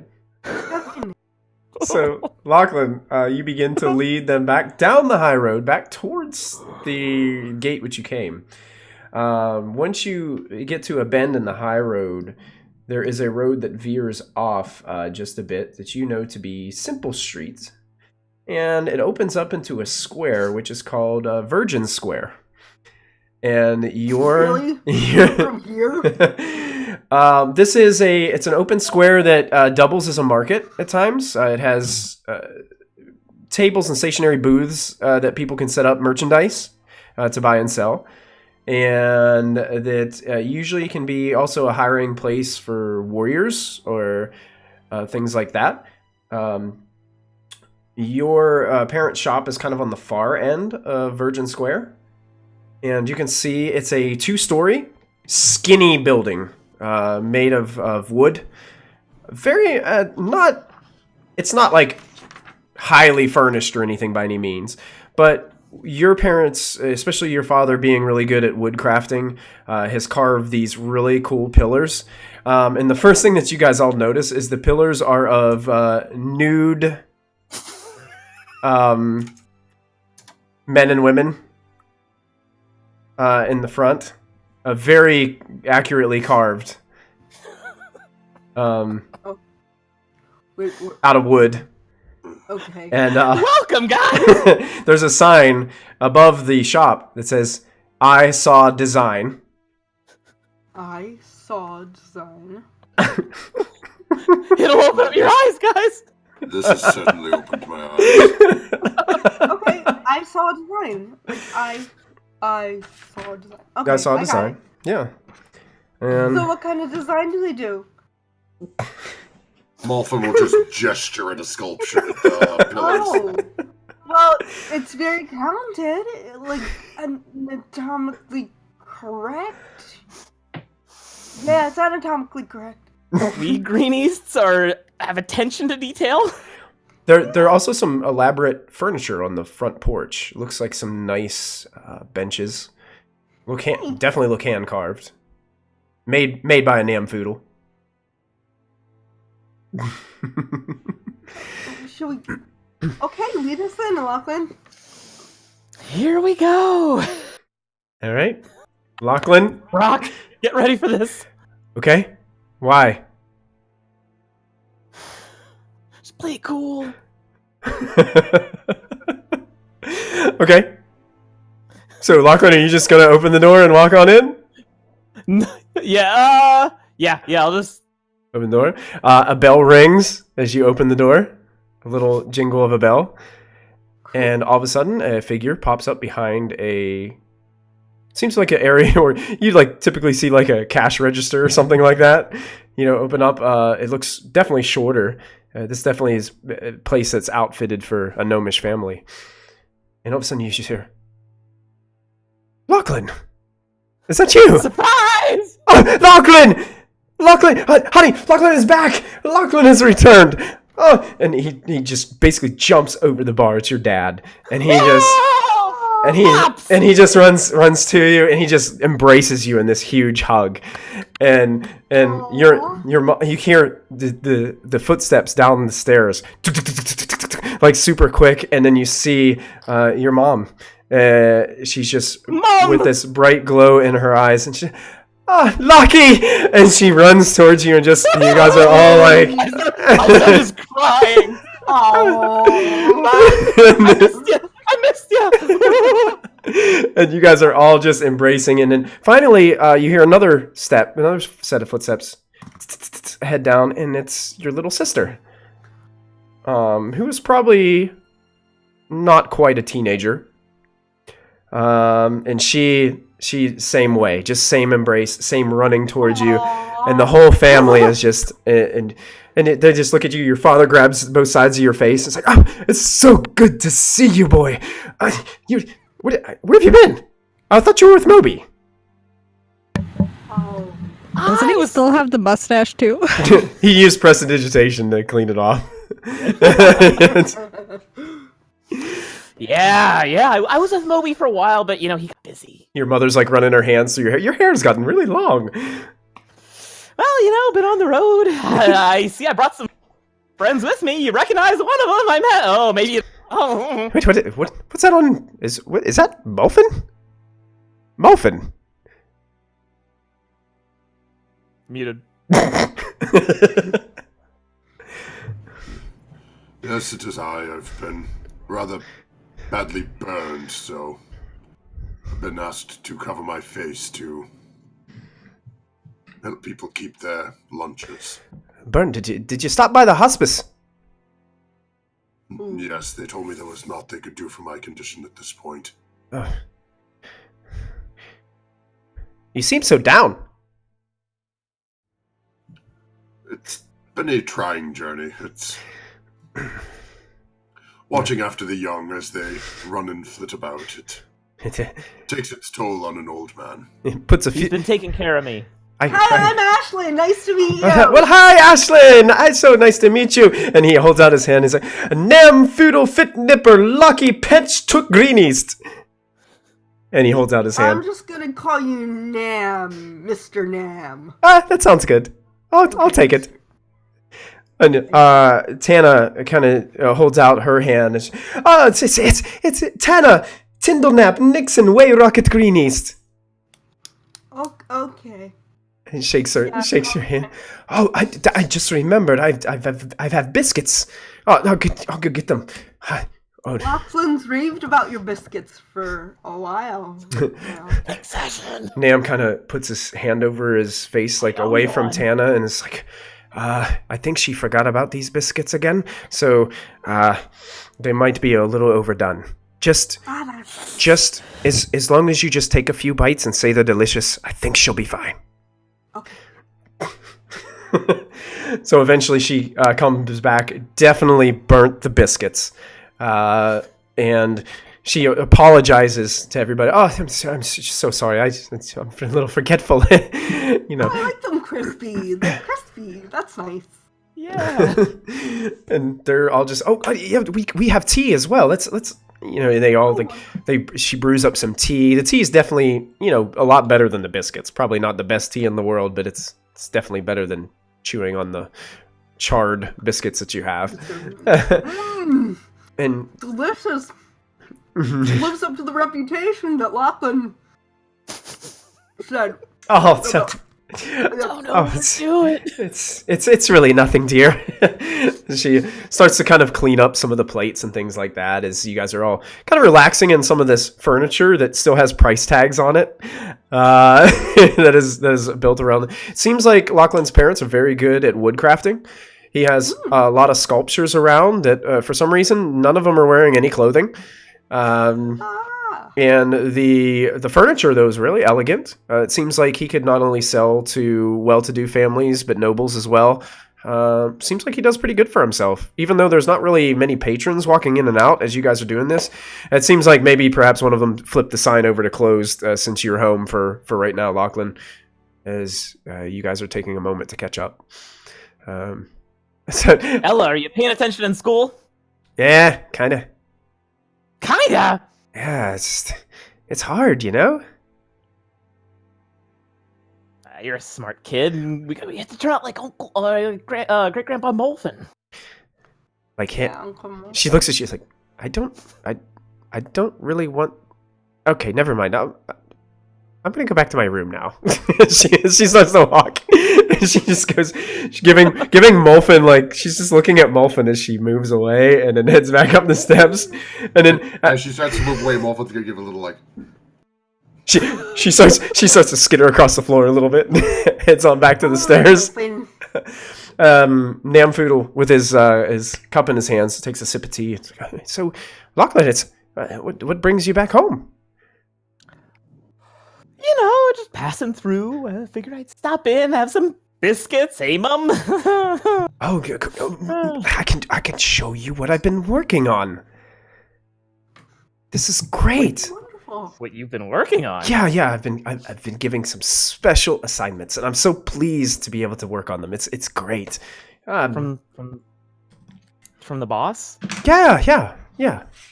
He's given me some things he needed done, and he sets his tea down and he walks back into a back room. You hear a door shut, and eventually he reemerges, and he's carrying this large wooden chest. And he sets it down on a little coffee table that he has made. He sets it down right in the middle. And he's like, I've been working on this for a few weeks now, and I'm very pleased with how it's turned out. Look at the intricate design I put along the side here. And it's these interesting logos, which you recognize as to be a logo of the Bird Watchers. It's an eye that has 10 eyelashes with little balls on the end of the eyelashes and 2 wings that send out the side, and it kind of repeats itself all the way around the chest. And he's like, what's even cooler is that it can be fitted with a fancy lock of some sort. And he opens it up, and inside there's this brilliant interior space. It's very nice. It has like a red velvet padding inside. And then he pulls out what's inside, and he wanted me to make something that would be very safe to carry something like this. And he pulls out, and it looks like a bowling ball at first, made out of wood. And then he turns it, and you can see that it is about a bowling ball size carving, a wooden carving of an eyeball. It's artistic. That's neat. Yeah, I thought it was pretty strange too. But you know what? When you're given a challenge such as this, see, I had to shave different slices of wood to fit them all together to make this perfectly round orb shape. It was challenging, but you know me, Lockie. I marvel in the challenge. You are quite talented, sir. Eyeball. An eyeball, yes.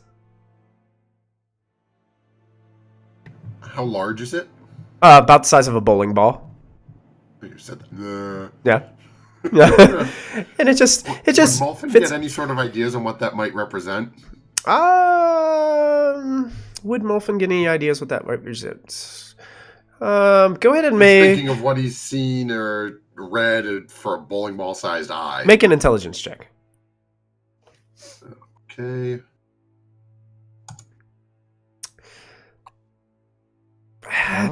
You know, it's still really hard to tell. You've seen massive creatures in your travels. You've seen giants. Like this, I mean, bowling ball size eyes. You know, you've seen massive giants. Hill giants could possibly have eyes this size. Not really sure exactly what this could be referencing. I mean, it's just a wooden eyeball. And he kind of sets this down, and your friend stopped by. He said he was going to come and pick it up. He should be here to pick it up soon, I think. Oh! You remember Tren? Oh! Yeah. Wait. Soon, like today? Well, I would suppose any day now, yeah. He's, he doesn't say exactly. He just, stops by when he wants. Yeah, I haven't seen him in a while. Haha. It's weird to be back, Yeah. Well, it's good to have you home. By the way, I met someone who does the craft a little bit, and I want to pull out my Lachlan action figure that Sarvin made. Oh, look at that!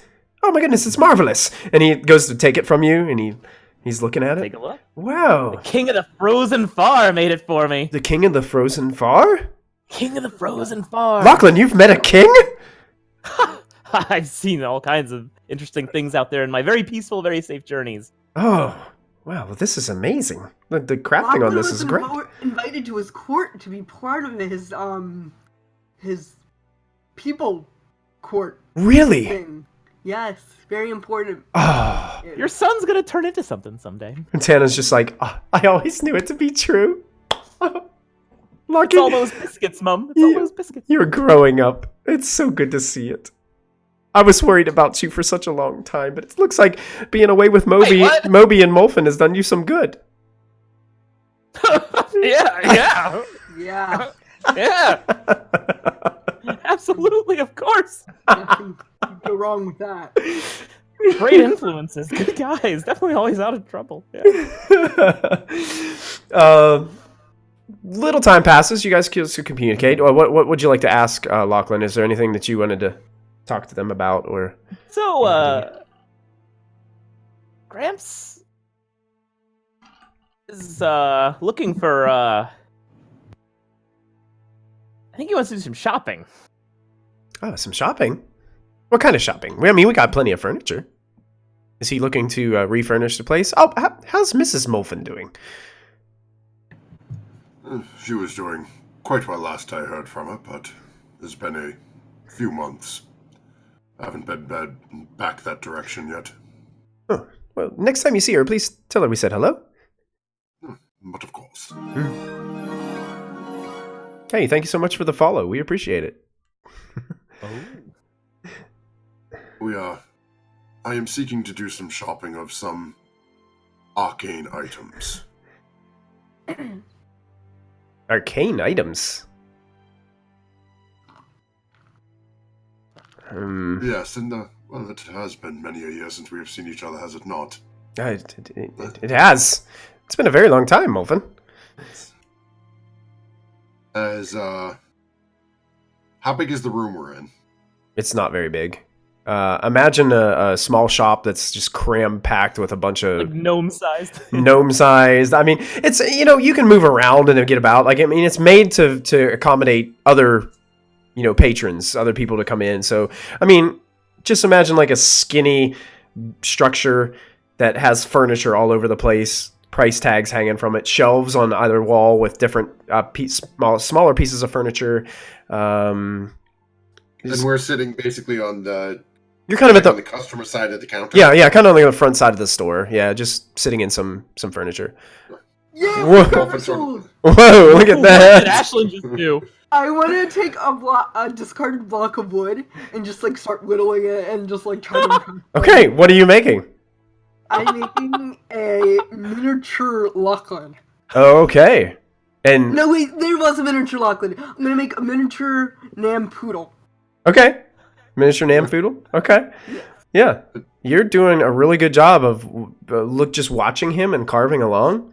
And he's just listening to Lachlan, listening to Molfin, and just kind of gazing over at you once in a while and kind of raises his eyebrows a little bit after he sees the handiwork that you're doing. He's pretty impressed. Yeah, not 20 on useless items. Molfin looks over at Nampoodle again and says, I have found I have a gift for things of an arcane nature, and with a word, gonna misty step to the other side of the counter. He's still looking at your seat where you were sitting, and looks at Lachlan, looking back and forth. Where'd he go, Lachlan? Beats me. Molfin will tap the step on the ground from the other side of the counter twice. He turns and he looks.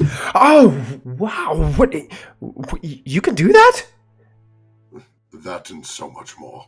Oh, maybe you could help the city. Waterdeep is always looking for people who can cast spells and do magic.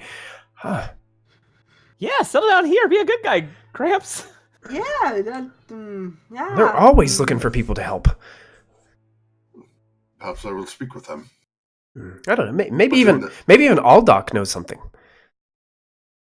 Aldoc? The boss knows a lot. Yeah. And at that point, you start to hear a knock at the door. Look, it's Tren, and he looks through the glass, and he can see him kind of peeking through the side window beside the door. And he just makes his way, just walks over to the door and opens up the door. Ah, Jen, it's so good to see you. I'm glad that you made it. Come on in. And in walks a tall human man. He's got curly hair that's probably down to about mid-cheek. That kind of poofs out a little bit. I imagine, I don't know if everybody knows who this guy was, but I grew up with him. He was the lead singer of a band named Bush. His name was Gavin Rosdale. He kind of looks like Gavin Rosdale, just a lot taller. So if you Good thing Diana's not here. Yeah, he's Good thing Diana's not here. Ashley, He's- got this, okay? Hey, thank you so much for the follow. We appreciate that. Lady Carrie, I believe, Lady Kyrie, maybe? I'm terrible. Lady Kyrie. I'm terrible with pronouncing names. I apologize if I butchered it. I'm sorry. But yeah, he's attractive, but also a little bit, rough looking. He looks like he could use a little bit of a shower and a good cleanup, but he's relatively attractive, nice and tall, skinny. He walks in and just with a stern voice, he looks at it. Oh, look, you're back. Tread! I would have run up and give him like the predator handshake. Yeah. He just without hesitation just gives it right back to you. It's like you guys share a moment. It's like everything just time stops at that moment. Sitting at a desk too long. Looking a little scrawny. Hey! I've been busting my butt. Okay, I don't want to hear it. I don't want to hear it. What are you doing back? I heard you bailed, man. Bailed? I've had big things going on. Yeah, I've had big things going on. Big things. Okay. With my associates here, and I want to gesture to Molfen, Ashlyn, and Brock. Well, okay. Well, I'm Tren. Nice to meet all of you. Yeah. So he looks back to Namfoodle. It's like, maybe Locke can help me take this to where it needs to go. And Namfoodle's just sitting there. And he kind of looks back. I guess that would be fine. It's done. It's ready, and I mean it is pristine. Look at this, and he's showing it off to Tren. Tren walks a little bit closer and takes a look. You know what? I think it's gonna be perfect. Looks good. Yeah, you guys want to go? Sure. Yeah, maybe Gramps. Maybe we can, get your information here. Well, if that's what it takes to obtain the information, then I'm all for it. Tren's a pretty resourceful guy. I think he can help us. Okay. We shall see. The What one. about the others? Go ahead. Keep going, guys. I'm sorry. I didn't mean to interrupt you. What were you saying, Lachlan? Do you think Callista and Diana are okay? I think they will be. I don't think okay is a word I would use to describe Callista in any way, shape, or form at this point. Not right now, but I think with Diana, they'll be okay. Tren, how long do you think we're gonna be? It shouldn't be long. We just got to take it up to the flower shop. Well, we can do that, and it's not as if the Bloodhound cannot find us when she is ready. When she is ready, she will want to speak to us, and then once that happens, I will share my information with her, and she will feel much better. Bloodhound? I don't get it. We have to go to the yawning portal anyway sometime, so... Trent's like, yawning portal? You guys are going to the yawning portal? Yeah, is that okay? Oh, that place is great. Oh, cool. Maybe you can come with us. You plan on going to Under Mountain?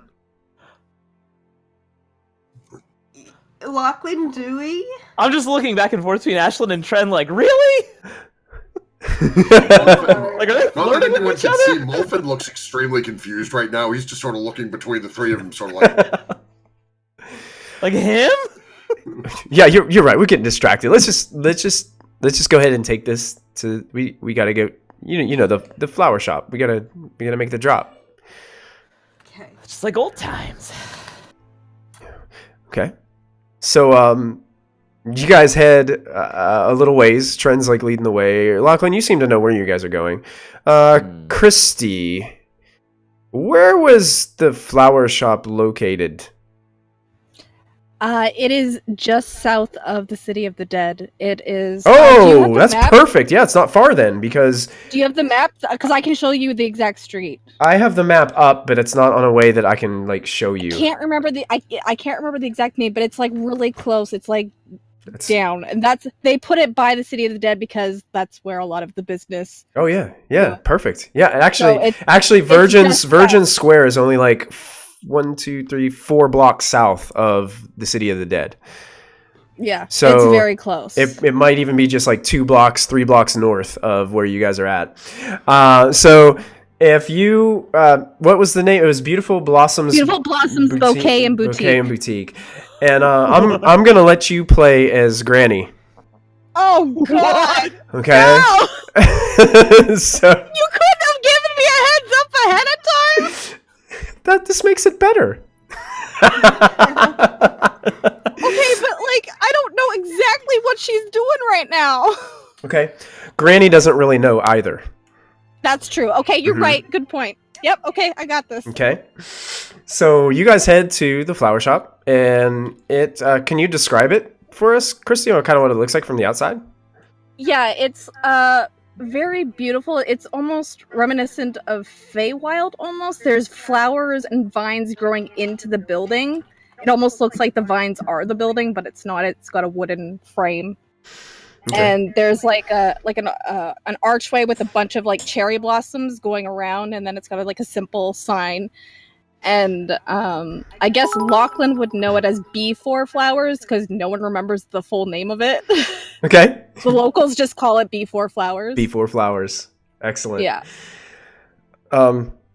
So you guys walk into this shop, and there are beautiful bouquets of flowers all around. The aroma is just overwhelming.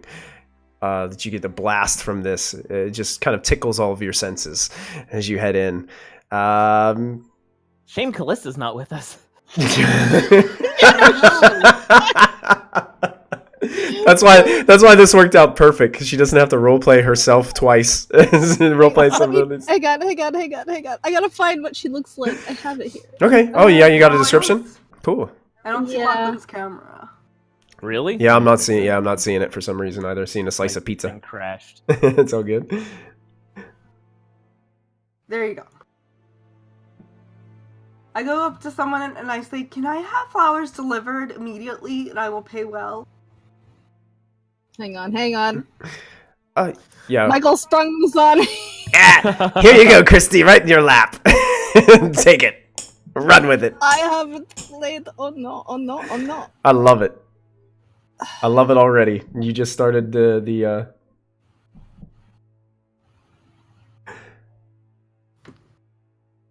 I'm pretty sure she's a human.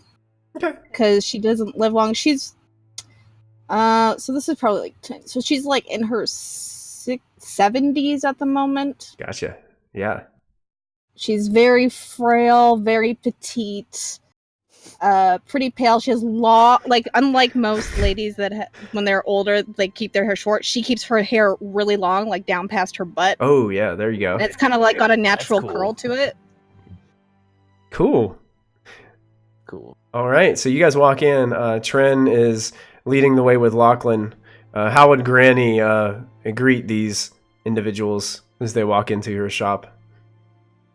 Oh, welcome to Blossom's beautiful bouquet and boutique. How may I help you? Hi. Can I have some flowers? Does she remember Tren? That's a question. Yeah, she would remember Tren. Not really much familiar with Lachlan. Tren, she's seen a couple times, and there is another go-between that comes and visits you every once in a while, named Barak. Barak? Yeah.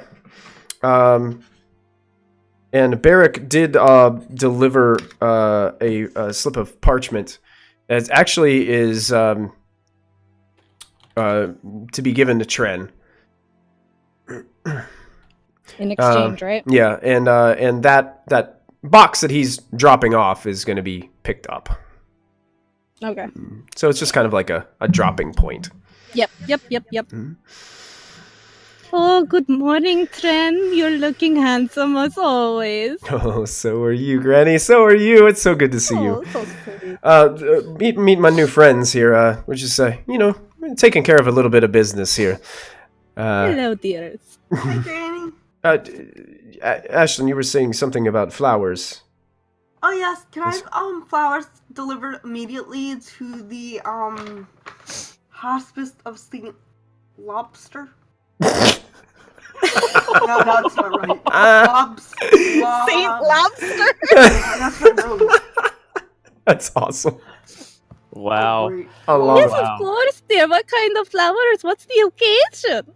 Oh, I want to cheer up my good friend Callista and my friend Diana, who's there. And I want them delivered immediately, and I want them to be big, pretty bouquets, and I will pay to have them delivered immediately to them.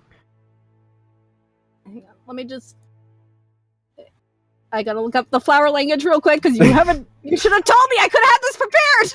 Oh, okay, No, I'm yelling at Michael, not you. okay, whatever says I love you as a friend, but you are the best thing ever, 'cause you're great.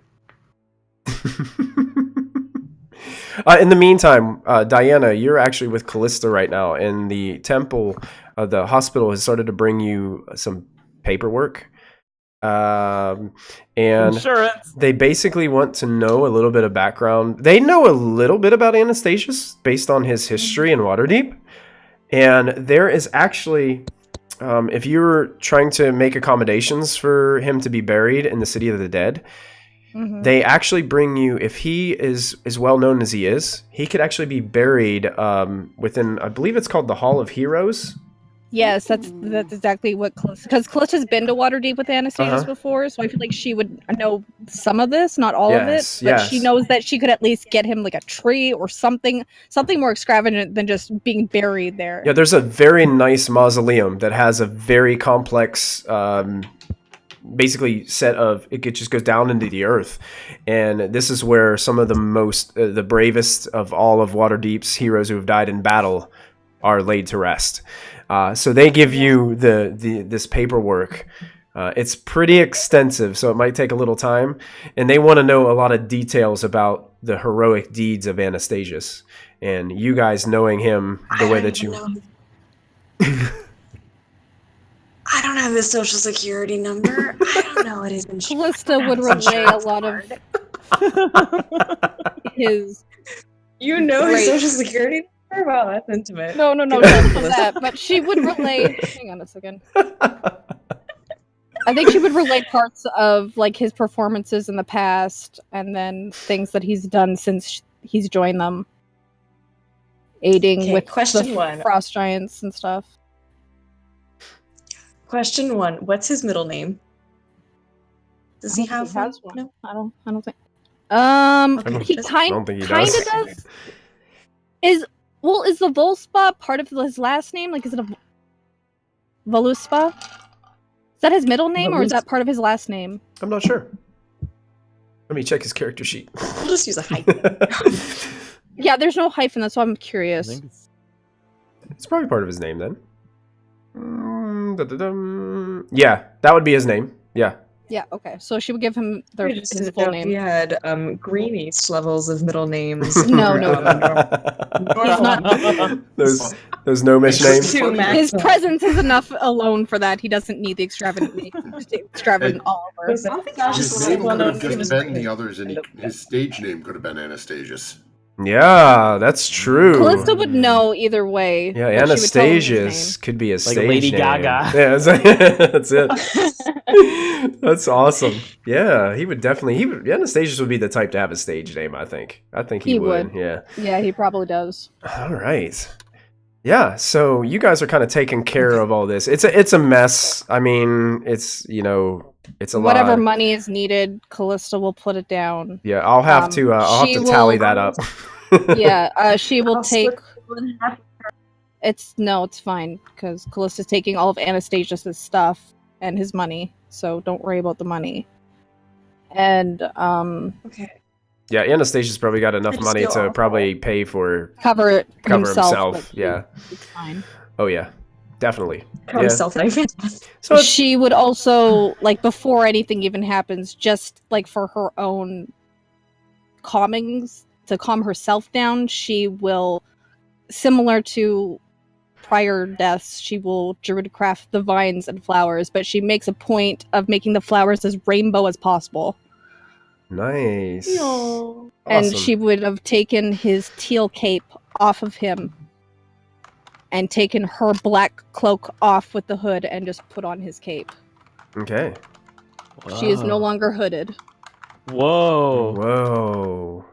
Callista Yes, has definitely her watch hair yourself. is just Wanted. her hair is just freed from the cloak. You're purdy. Whoa. So yeah, that's what she would be Awesome. doing. So you guys communicating with Granny are getting this whole She thing would situated. give Ashlyn a bouquet with forget-me-nots and Camilla and daffodils, like those type of like We gotta- forget-me-nots is Diana, I'm getting a Zoss, we're getting a huge buzz, I think, from your headphones. I don't know if she heard She me. would basically give you a Yeah, she combination heard you, she muted. of flowers that convey the message you're looking for, and the three main ones are forget-me-nots, daffodils, and Camilla. Okay. Right. Can I pay to have them delivered immediately? Oh, sure, darling, no worries. Who would make Granny's deliveries? She probably has a part-timer. Okay, gotcha. That'd be excellent. I don't know if it's because would it be Kai? Could be Kai. Yeah, let's just say it's Kai. Fuck All right. it. Yeah. Kai is a pale girl. She's got purple hair, but she's a tiefling, so she's got like the Taurus horns. But at first glance, without seeing the horns, you would think she's human, but she's tiefling, and Okay. so she would be wrapping that up. She's probably a lot younger. She's probably like a teenager at the moment. How much does this all cost? Michael, because I don't know if Flowers. like what, like 5 silver including delivery fee for Rush. Yeah, I would say that. That would be fair. Yeah. I'm trying to remember what Blossom charges, and I'm like 5 silver ish. Yeah, something I'll like give 'em, yeah. I'll give them 2 gold and say I want them there immediately. Oh wow. Throwing 2 gold down for Granny. That's so kind of you, dear. All right, Kai, you heard the lady. Callista and Diana, please tell them it's from Ashlyn and I love them. All right. It will be done. So Granny hands over the piece of parchment to Tren, and Tren opens it up and looks like he's reading through. And Trying to peek. he has both eyes kind of wide. He's like, this is kind of crazy. What do you mean? Well, Locke, I'm going to be honest. Since you left, some people have been looking for you. Like who? Well, the boss has been looking for you. He thought you were bailing. Oh, before I forget, No. Yes, Granny. she pulls out the envelope. This is from Beric, dear. Oh. No, that's the wrong letter. Oh, jeez. I'm sorry, Locke. I'll put that back. Oh, thank you, Granny. Oh. He rips open the new piece of envelope. It's like, That's very on par for Granny. and he's looking. Tell she's not all there. He's looking at the parchment. He's like, oh, that's even worse. Oh, Lachlan. No, I'm gonna be honest, Lachlan. I've never even met the guy. Neither have I. He wants to see you. Really? Like when Barak comes to pick this up, like he wants you. He wants I guess all of y'all go with him. That's what this says. Us? See the boss. The other one said he was just been looking for you. He's been looking for you for a little while now. This is yeah. You'll get them. Can I You'll insight get. check this man? Oh yeah, absolutely. Who's the boss? Besides a television show in the 90s. He seems to be being honest with what he's reading, and I guess there's a little bit of a sense that you get like a little bit of jealousy, maybe that Lachlan gets to meet the boss, but also a little bit of hesitation. Like I've been working for this guy, but I never really met him. I've only had these go-betweens. Any fear? It's a tiny bit of fear. I mean, it's a fear of unknown, you know? It's kind of like, I've never really met this guy. I know what he's capable of because of I know what buttons he pushes and how he gets around, how he makes things work around the city, but never met him. Lachlan, who is your boss? Well, Trent, are you gonna stick around for all this? Do you want me to go? Yeah. Might be, I mean, it doesn't say anything about me here, but I'll stick around. Having some Unless, friendly like, faces. you want to meet later at the yachting portal or something, like, that would be so cool. Yeah, absolutely. Most definitely. Okay. Yeah. That sounds good. This is great. Yeah. Definitely. Trent, what about the others? Oh, yeah. What others? You're talking about Fallen and Riser? Our friends. Yeah, they're okay. I mean, Riser's probably asleep right now. I mean, come on, it's still the middle of the afternoon. And you know Fallen, he doesn't really like to socialize much. Yeah. Strictly business. Strictly business. Trent, I don't know if we have time for this. If boss is coming, but Gramps over here. He's looking for the good shops. Oh, the good shops, huh? Yeah. Well, I guess, going to the true underground, right? I think he's looking to go underground, He's like looks above, looks kind of over your guys' heads a little bit, kind of like he's thinking was, and he looks back at Molfin. Someone like him, maybe Skullport. Skullport. Yeah. Molfin will lean a little closer. Someone like me. Totally legit. Well,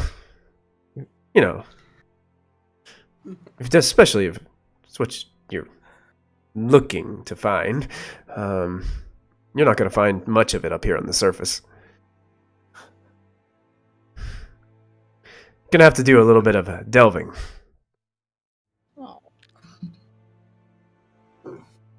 And how would one get there? There's a few ways, I think.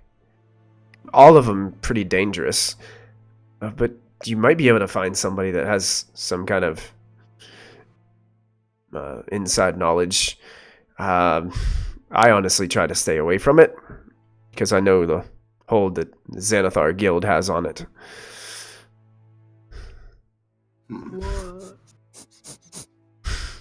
Would Molfin recognize that name or not at all, given he doesn't really come around here? Molfin probably wouldn't. Lachlan probably would. And Trent looks at Lachlan and he's like, you gotta even be more careful wearing that jewelry that you're wearing.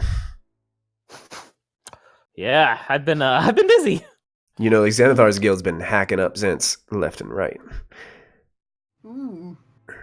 Maybe we should, Starting to miss Bryn Shander right now.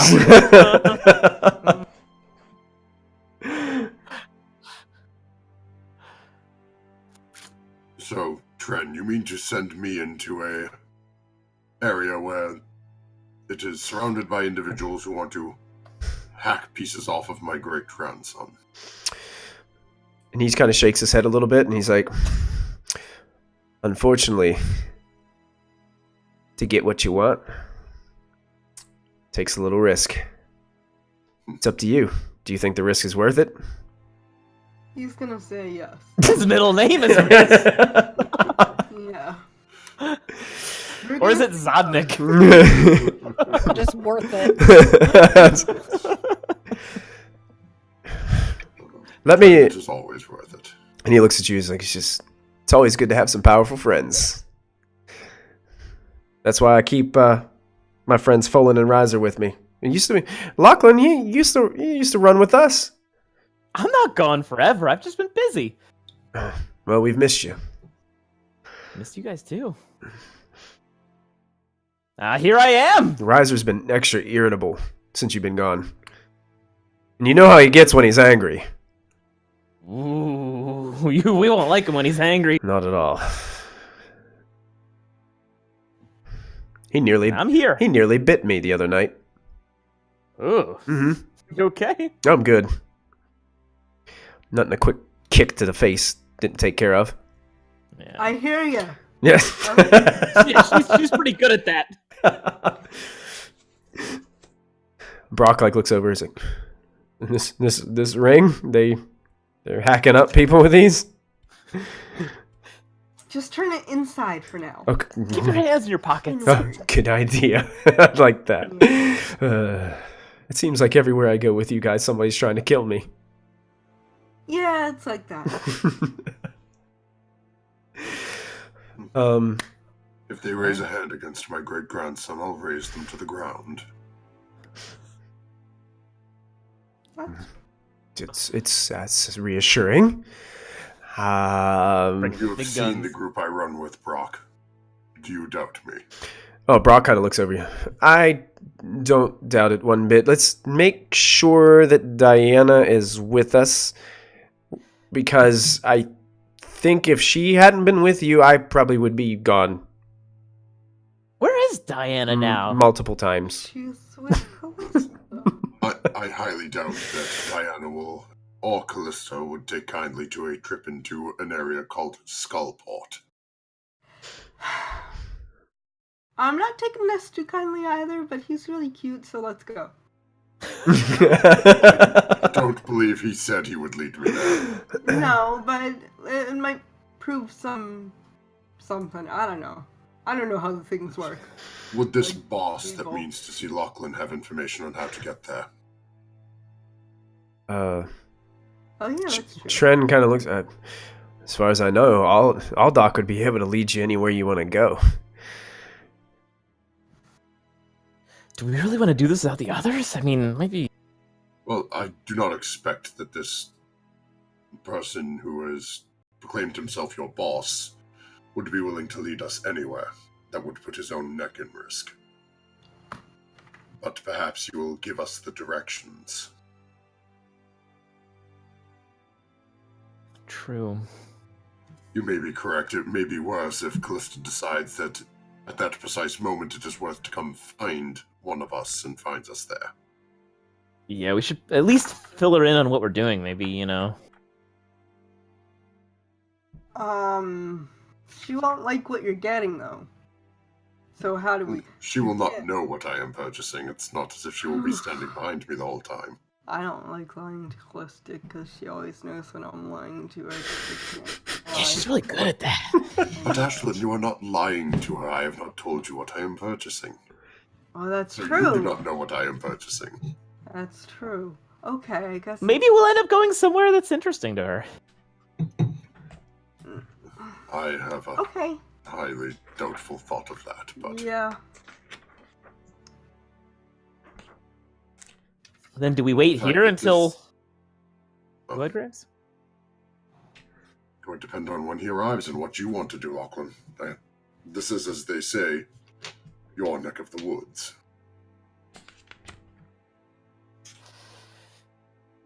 Yeah. I guess, Granny, do you mind if I loiter around here till the next pickup? Are you buying anything? I'll buy some more flowers. Sure. Okay. That's awesome. Molfen pulls out a single platinum piece. Leave my great-grandson alone and leave him be to wait. And he reaches it out to Granny.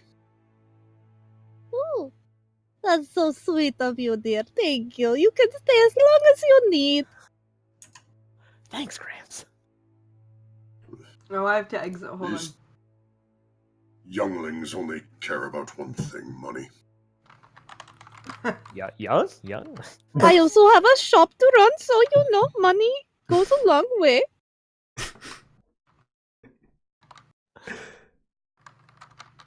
Right. Molfin, are you guys like leaving Lachlan there, or are you guys going with? Or are you going to be? Molfin's staying with Lachlan. You're going to stay with Lachlan? Yeah, Gotcha. I'm staying with Just Lachlan. making sure I understood this correctly. Okay. If Molfin's waiting with Lachlan for this other person to show up if this boss can give Molfin the information he wants, he's following Lachlan until he gets that information. Okay. Perfect. Something tells me Molfin walk up to the guard and say, "Excuse me, sir. Skullport, please." After a little time passes, a large individual walks into the flower shop. And you can see this individual is a half ogre, very large, walks in, has the duck his head underneath. And Tren recognizes him immediately. It's definitely Barrock. And he looks towards all of you. Doesn't really say a thing. Looks over towards Granny and's like, "Seems we got the payload." It's all here, dear. Oh, thank you, Granny. You're welcome, darling. Walks over, picks up the box, looks over to Tren, and everybody kind of just looks towards you and gives you a nod, and walks out the door. Tren's just like, let's go. It's time. Let's make it. We can go. Like, follow him? Yeah, let's follow. Okay. All right. Stick with it. Tren's like, bye, Granny. We ready? Bye, sweetheart. Come back soon, okay? He just blows Bye, it, Granny. blows a kiss towards Granny. And they walk out of the flower shop. It's like the half ogre guy immediately walks around the side of the store. And you watch as he takes the box and tosses it into a dumpster. And then begins to climb into the dumpster. And you watch him disappear into the dumpster in the alleyway. And disappears. I'm a stealth. Wonderful. Anyone else gonna stealth past this giant guy? He doesn't appear to care that you're following him. Oh, okay. Yeah. Alright. He heard you guys walk behind him outside of the door. So, Lachlan, do you want to go next? I guess, Callista, if you can see me, hi! I'll go in. Okay. right. Are we sort of hidden away from the general view of the city? For the most part, yeah. I mean, this part of the city is really tight with buildings. It just so happens that there's a small alleyway in between this flower shop and the next building that's next to it. You couldn't fit a carriage or anything in between here. It just looks like a place where people come to kind of dump their trash and things. But you notice that when you guys go into the dumpster, there is a hidden door at the bottom that swings open, and you pull it open, and there is a stairwell that leads down underneath the flower shop. Oh. Do you want to keep going first, Lachlan? Or... Of course, welcome to the fun part of Waterdeep. Okay. Are there torches on the walls? It is lit. Yeah, you can see. No, they're not. Not anymore, they're not. Oh yeah. The torches. Ooh, that's a weird effect. The torches keep going out as Muffin walks. God, I hate that. That's the most annoying part of it. Is there a draft coming through here or something? So rusty. And you lead down, and eventually it opens up into some open areas, like chambers, rooms. You look into one room, and you can see a few kobolds. And they're playing a game around a table. And it looks like one of them just lost and just takes the game and just flicks it up. Goes, and it starts pointing at the other one. They start like smacking each other and start like this fight on top of the table. And then you continue walking. The one of them behind the game is like drinking something and just looks at you. It's got liquid just running down both sides of its dragon-like face. It just kind of like looks at you, kind of like a raptor from Jurassic Park, just watching you slowly go by. You guys can see, you walk by another room and you can see sitting in a chair, like a beat up chair, is a large figure, almost the size of a giant, but it has a single eye in the middle of his head. Obviously this room is way too small for him. He's like crammed into this area, and he's got creatures on a leash that you have never seen before. They look like lizards with these blue eyes, and it looks like they have multiple legs. And they're on leashes, almost as if they're his pets. And eventually you follow the half-ogre into a another chamber, and you can see that when you walk in, there's broken pedestals lying along the floor. And it looks like there were statues on them, but they're broken as well. It's almost like this room is a little bit in ruin. This room is dark. And he brings it in, and there's I wouldn't say altar, but kind of like a stone table of some sort in the middle of the room. And the half-ogre kind of sets it down. He's like, damn Foodle got it done right. Looks pretty good, old Doc. And then he starts to just take a couple steps back from the table. And that's when you begin to see it out of the darkness ahead of you. Something floating towards the box as it comes out of the darkness. You see eyes start to peer out of the darkness. 1 and 2, 3, 4, 5, 6, 7, 8, 9, 10, all gazing around the room. And as this figure floats forward, it's a large, bulbous figure with 10 eye stalks. All of them kind of gazing upon all of you as you enter the room, a couple of them looking at the box. Dark red complexion that fades to a bright yellow at the end of its kind of bony armor around it. But it has a very large eye patch over its center eye. And you can see a toothy grin start to appear on its face.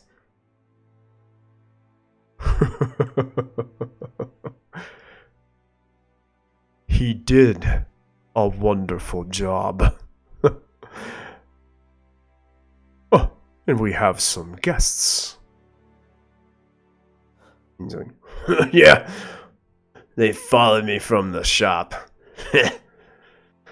And Tren steps forward, and he looks as almost like he's stunned by the sight that he's seeing. And then all of a sudden, the eyes peer towards you, Lachlan.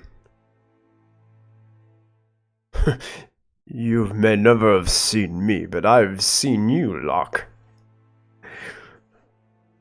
You know my name? I do. It's about time you come back. Yeah. How the parrots doing with the shop? Okay, I guess. That's great. You're...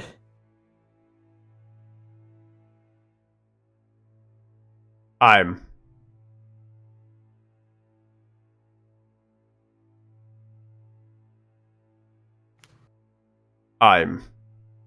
You're the boss? They call me All Doc. All Doc. Right. I imagined you differently. I imagine you'd be a little taller. Well, I am. It's not something I have a lot of control over, but...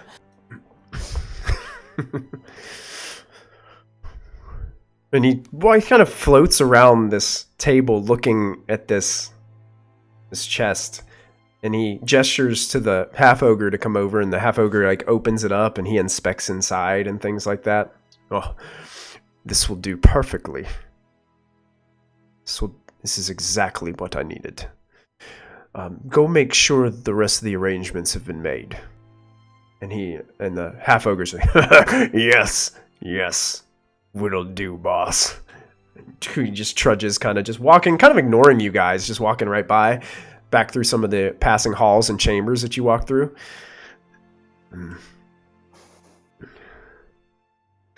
I kind of stand and watching and...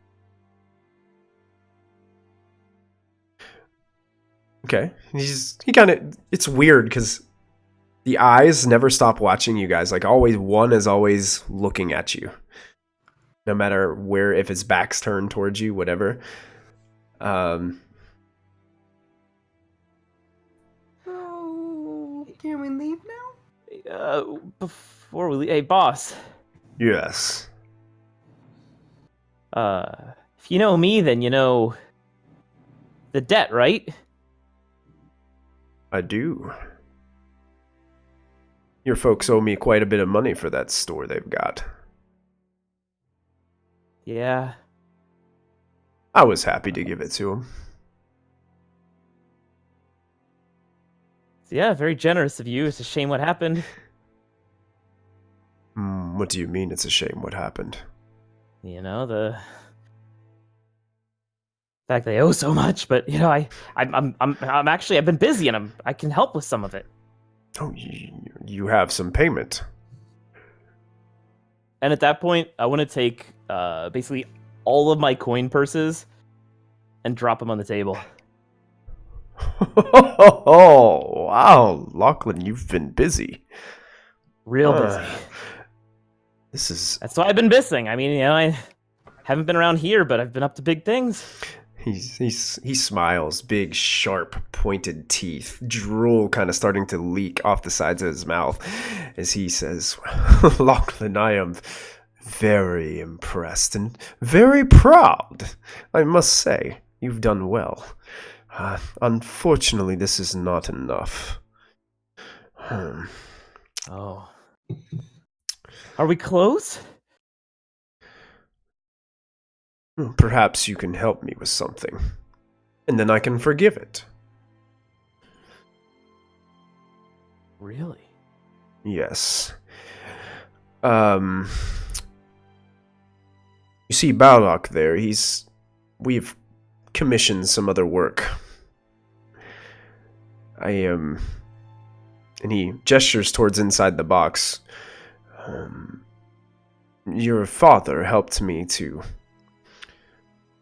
get the size right, but I needed something that was more authentic, more real. So I commissioned a new eye, made from one of the best glass blowers in the city. But I'm having problems finding a magic user power enough to instill it with the powers that I need to overthrow Xanathar. You see, that should be my title.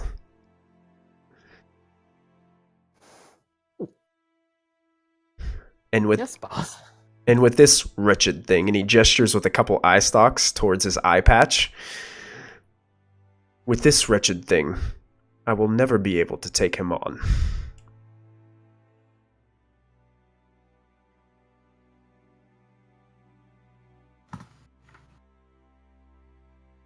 Yeah, what? I mean, am I allowed to ask what happened?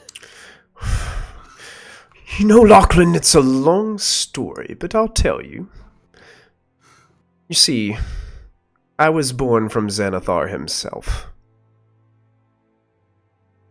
In the midst of one of his dreams, I was born. He was extremely jealous, tried to kill me. But I'm not gonna kill all Doc. I managed to make my way. I escaped for a good bit of time, made my way outside of the city. Then there was that bastard Dragonborn. Really? Huh. What kind of dragonborn? What color? I remember him like yesterday. Glistening white scales. Seemed almost come out of nowhere.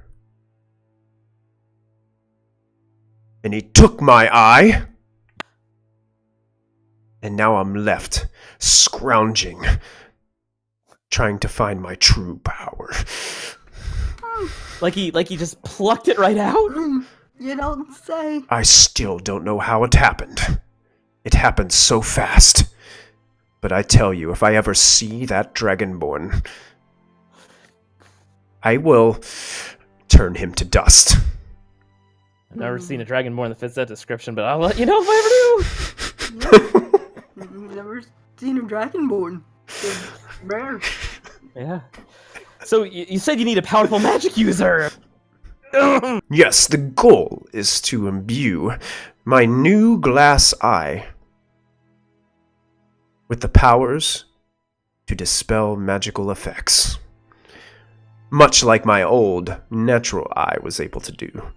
This will restore me to full power, and I will be able to challenge Xanathar and take my rightful seat as the head of the Xanathar Guild and merge the Bird Watchers as we become one.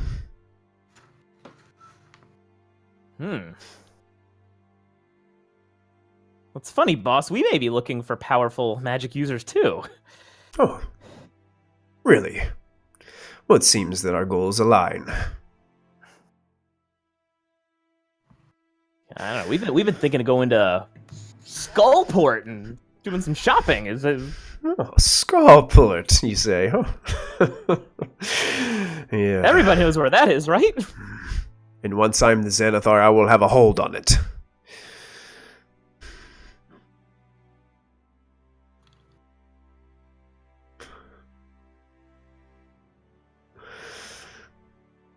Where is it?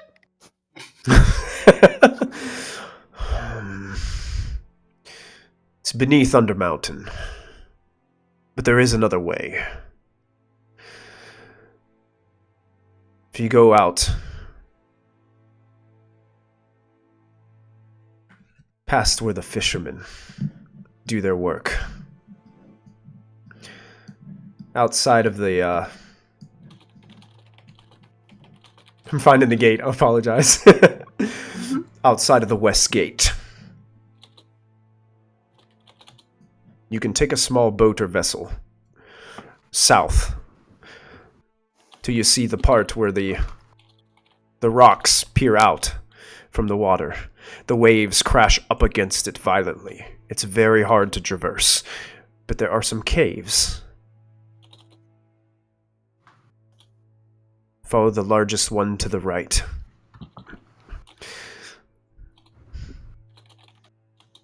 It will lead you to a lock. Unfortunately, the lock no longer works, so you have to descend. And be careful, because the waves will want to crash you into the side walls.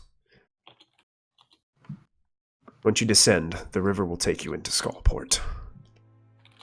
There may be other ways in, but as of right now, perhaps with Xanathar holding it, he's the only one that would know. Or maybe one of his cohorts. Uncle Muffin, you sure this is what you need? It seems this is the best location for me to find the items I seek. What do you see? Never mind. I want to know. You don't want to know, so you don't have to attempt to lie to Callista. Yes, good idea. Yeah, boss, how powerful of a magic user are you looking? To be able to lock in this type of magic, they would need to be extremely powerful. Maybe not as powerful as the Black Staff herself, but powerful enough. It's hard to find someone in Waterdeep willing to do what I'm asking. But We have someone willing, just Ashlyn, my dear, I have not the power he seeks. I didn't say you had the power, I said you would be willing. Well, if... would Mulford know how long it would take to enchant something like that for him? It would take a little time. You're not 100% sure, but you know something of that nature, that magical nature. Depending on the power of the wizard. Yeah, that's really what depends on, and if they have sometimes multiple wizards to enchant something like that, it would still take a lot of time. More than a week? Probably more like 2 weeks to a month, maybe, depending on who you got. Well,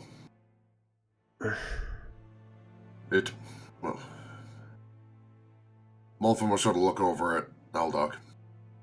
With proper scrolls, it may be possible, but success is not likely at my current level of strength.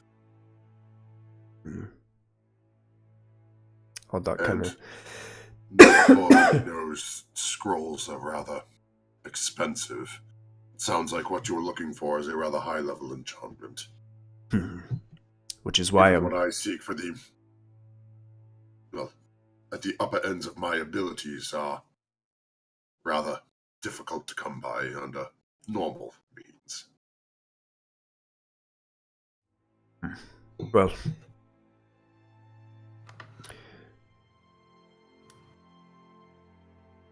I will have it done. It will be made. It will be finished. And I will become the next Xanathar. It will come to pass. How can we help? How can I make it happen? Find the wizard.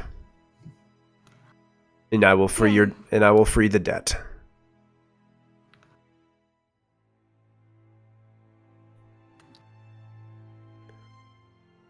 Fair. Okay.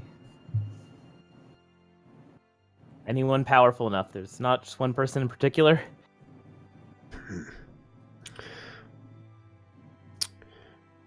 I haven't been able to find a powerful enough to do what I need. Okay. I've still got, people looking. Well, you got the best looking for you now. It's gonna happen. Right. Do you have ways to communicate over distance?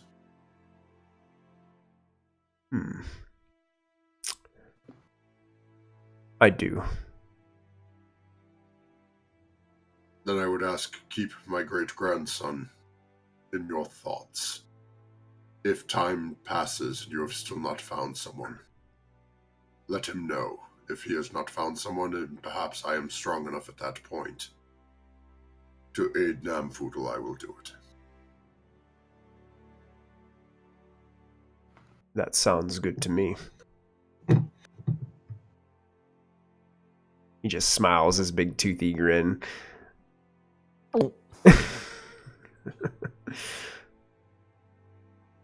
I'm glad I finally got to lay my eyes on you, Lachlan. You certainly have a lot of them.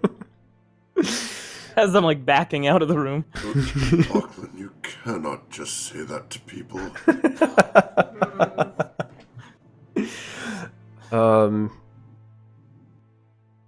And really, just with that communication, he kind of it's like an awkward ending to the conversation.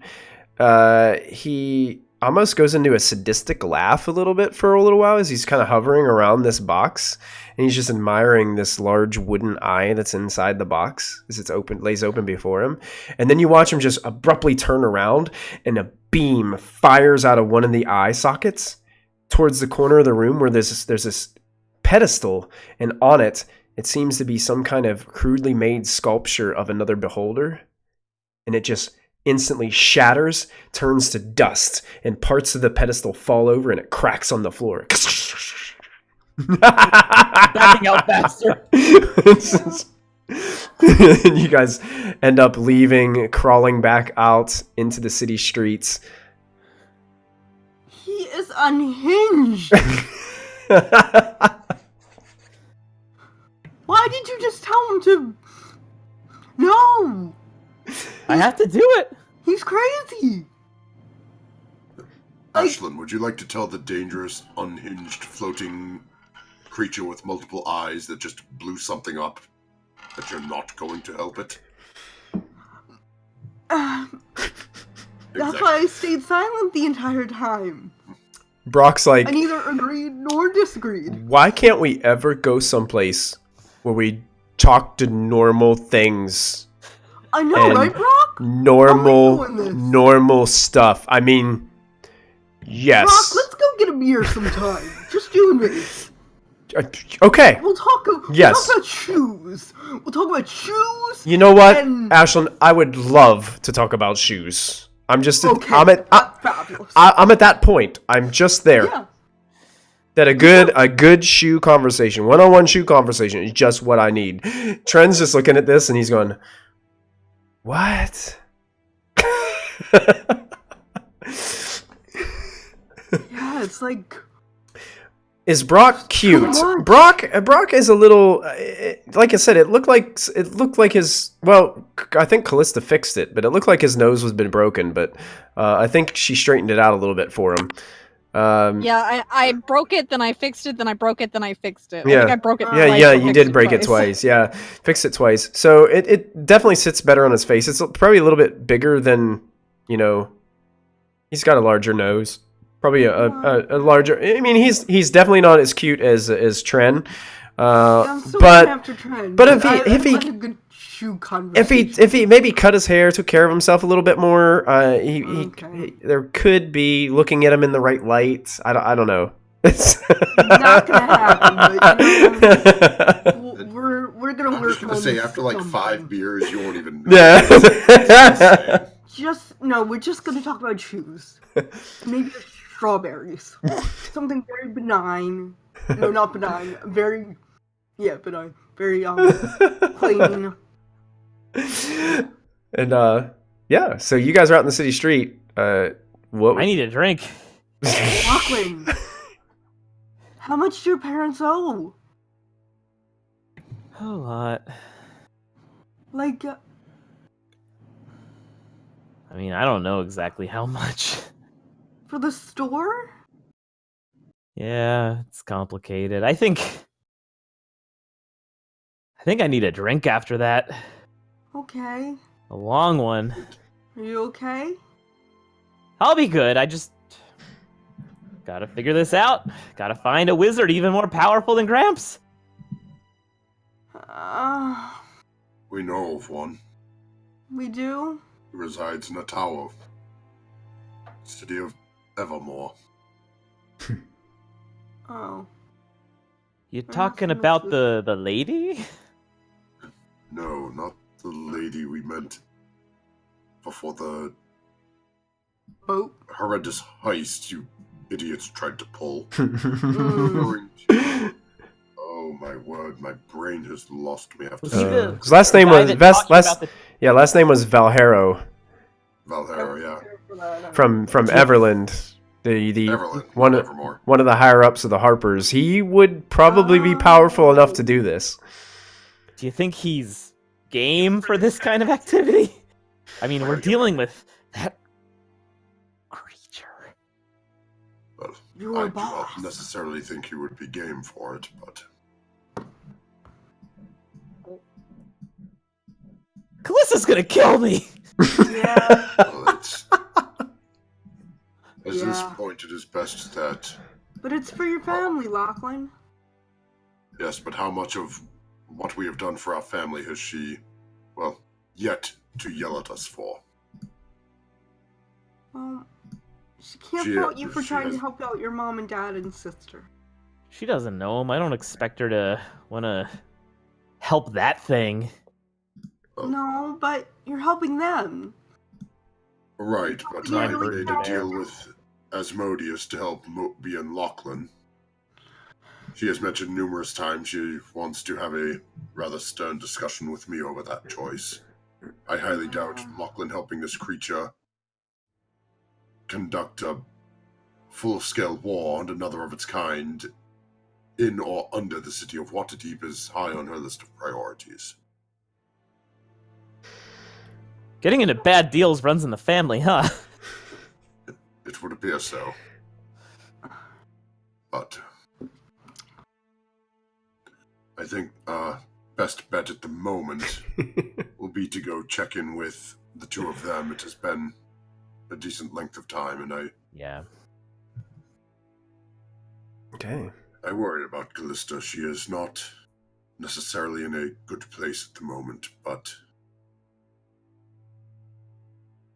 I hope to be able to give her some information to light a fire in her once more. Oh. Well, do you want to do that privately? Or I can buy Lachlan a beer? That's not the sort of fire I was referring to, Ashlyn. I can still buy Lachlan a beer. I am. Oh, Lord. My goodness.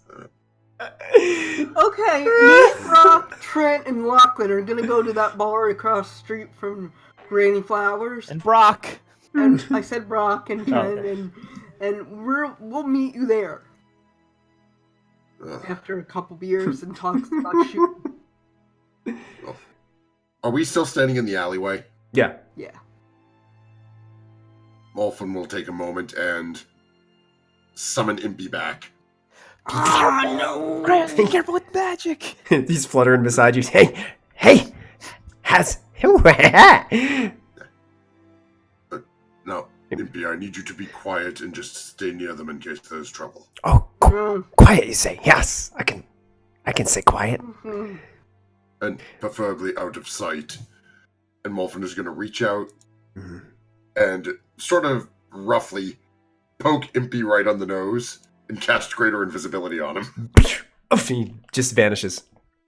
And then you hear out of the middle of nowhere. Got it. Quiet. That's right. Quiet. Oh, shh. Isn't it up to a Impy. minute? Impy, be quiet. Shh. Yeah, concentration up to a minute.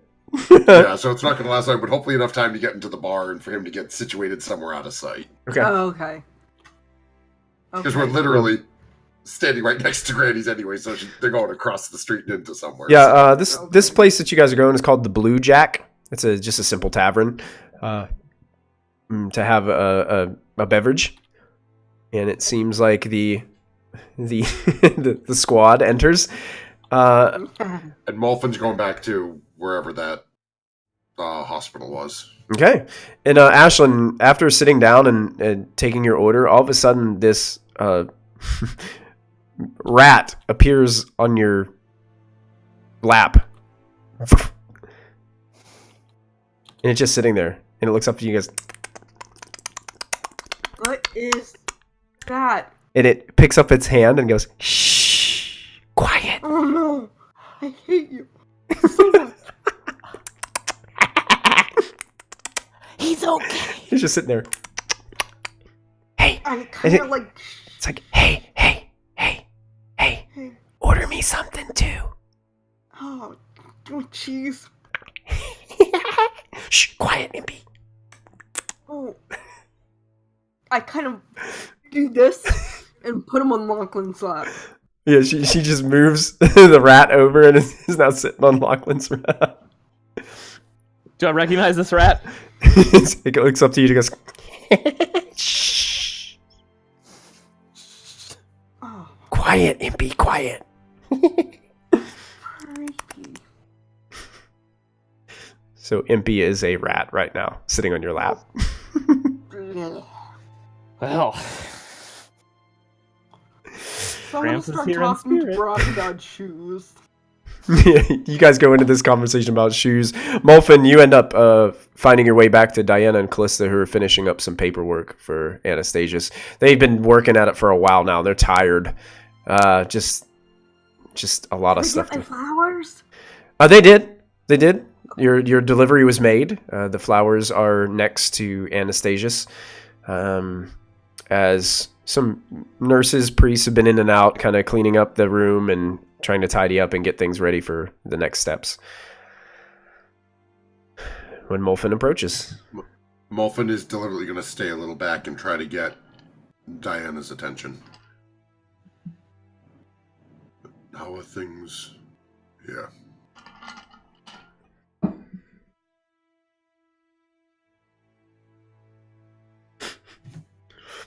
It's a silence spell. Someone cast silence. Trying to play a game of charades. It's been going great, except that it hasn't been. We did a lot of people. Callista's okay, you know. She's like okay, you know, but not really like okay. No, she is not. But flowers. Okay. The flowers were lovely.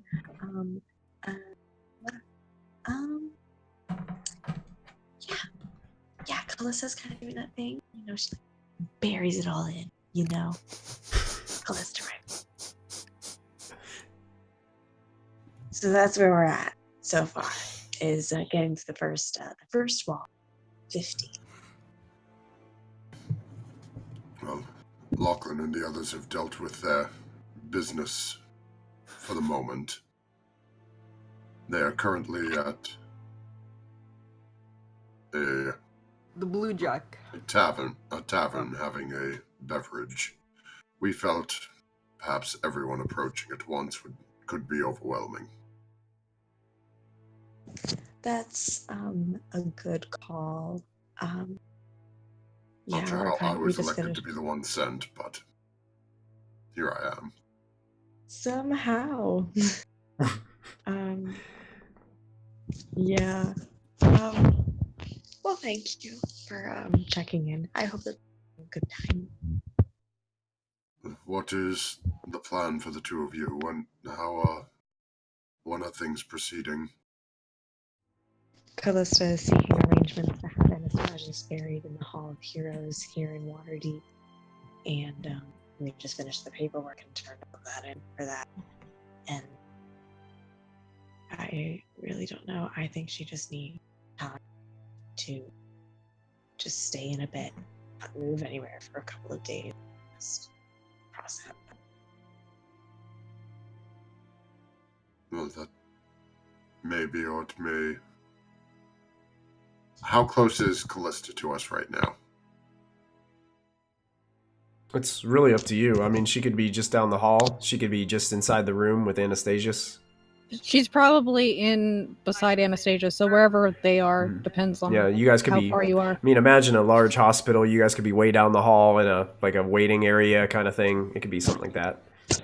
Molfin's sort of gonna take Diana by the shoulder and try to walk her away from Callista a little bit. Okay. No. No. I don't know what attention roll I have to make, but a no. If she stops, Molfin isn't going to force it too much. I can't remember. Is it Diana who speaks Giant the same as Molfin does? Yes, I think so. Yeah. Think okay. So. In Giant, Molfin will look at Diana and say somewhat quietly, "Do you believe, given her reaction during our attempted resurrection, that having knowledge of how she could obtain revenge against the Raven Queen would help aid her in her process?" I think that she is not in the mental headspace for that right now. She is deep in grief. Yes, I understand. Like that to cloud her judgment. Molfin, the last time either of us got involved in vengeance with the Raven Queen, we ended up making deals with devils and summoning demons. So no, it's anybody. Yes, I am not. The Raven Queen, right? We shall see. It is either that or a floating head creature, so. Or a what? Or a strange floating creature with 10 eyes. But that is perhaps a conversation for another day. Indeed, I will no elaboration, but we'll get to that. We'll get to that later. I'll put that on my list. Diana has a list now. Diana has a list. Everyone's got a list. How I many? have to deal with one. How many lists can we have in this campaign? I am already so dealing many. with one Closest person of one. elven descent with a list with me. I will not deal with two. Well, now you got 2. Hey. While you guys are outside having this conversation, Callista is inside. She's standing over Anastazious. Callista, you see kind of slipping back is another one of the nurses that steps in and is just kind of putting some, rearranging the flowers, putting a little water in the vase beside the bed. Starts to sprinkle some kind of I don't know, something kind of on the bottom of the bed areas, like to just kind of make it smell nice in the room. The remnants of the incense still, permeates the room. It just smells really nice around this area. And you're looking down towards him. Is there anything that you would say, or anything? How would Callista has a moment alone right now with just the body of Anastazious lying in this bed after the failed attempt to bring his soul back.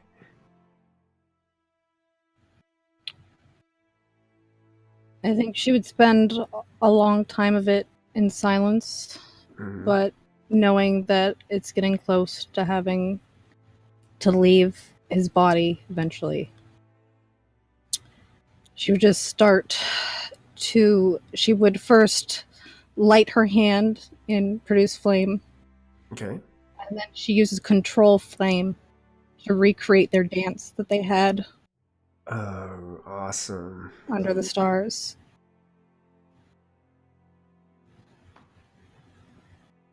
You taught me everything I need to survive. And then some. You taught me how to love. When I was so sure that it would be impossible.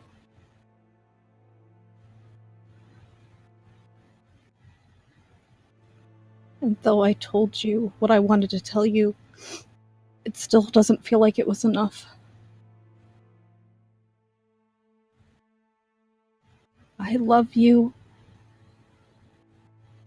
and I will make sure that she pays for this.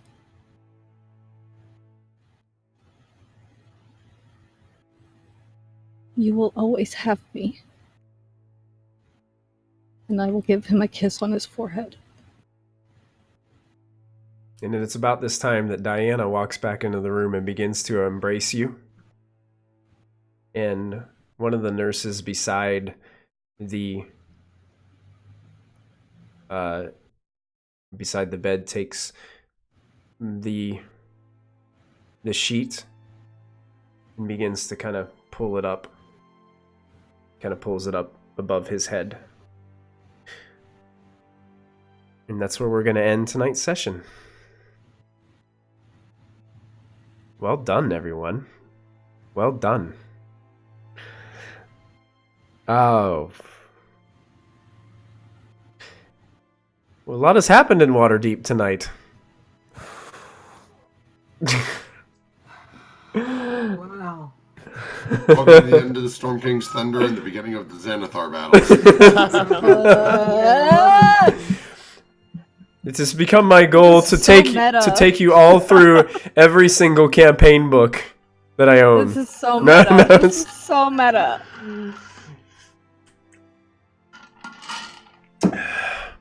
And Christy, just so you know, Granny doesn't 100% know what she contributes to No, she has no idea. She has no idea. She has all no this idea. is. Nope. Yeah, no, that's I put that as part of her characteristic. That's why they use her, because she doesn't remember, like, the next day. She's not going to remember Lachlan. She's not going to remember any of them. She just remembers reoccurring faces, and that's why she remembers, like, Tren in them. Yeah. But, like, anything she writes down in notes, the only thing that's pristine in her memory is the flower language and what flowers mean.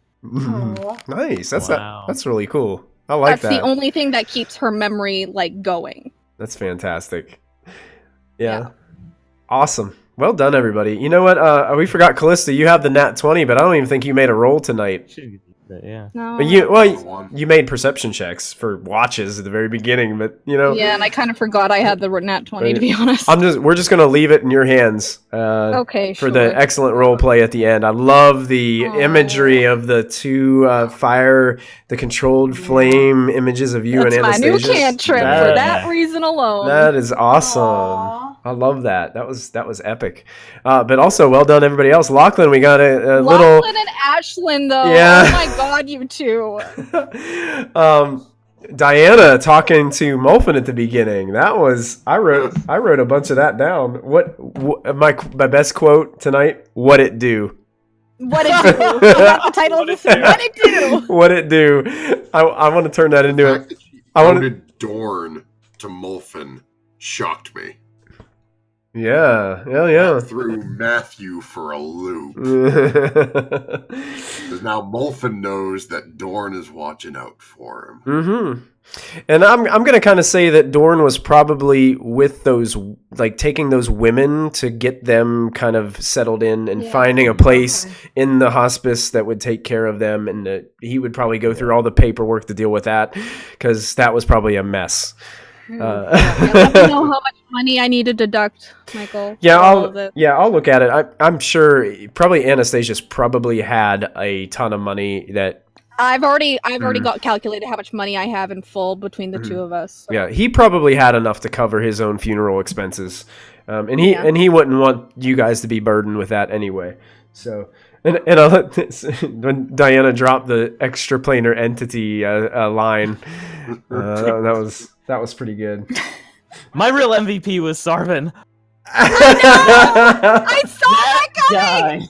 That's That awesome. The guy. moment he said that it was a beholder with an eye patch, I'm like, oh no, it's Sarvin's beholder. Well, He we put plucked the it, test right? in, and I went, oh my word, we're dealing with Xanathar. What does Xanathar have to do with this? Thinking it was somehow Sarvin was tied in that way. Never saw the other one coming, though. Yeah. I can't believe it. I thought Sarvin was full of hot air. Yeah. It seems that as the story keeps on going, we learn more and more about Sarvin. That, you know. Who is the Storm King? It's Sarvin. That's why he's king. The end of the campaign, it ends with just Sarvin. It's just him. And his army of wood figures. Standing like the I don't know, like a victorious hero on top of a mountain, just standing there with one hand on a hip. His cloak billowing in the wind.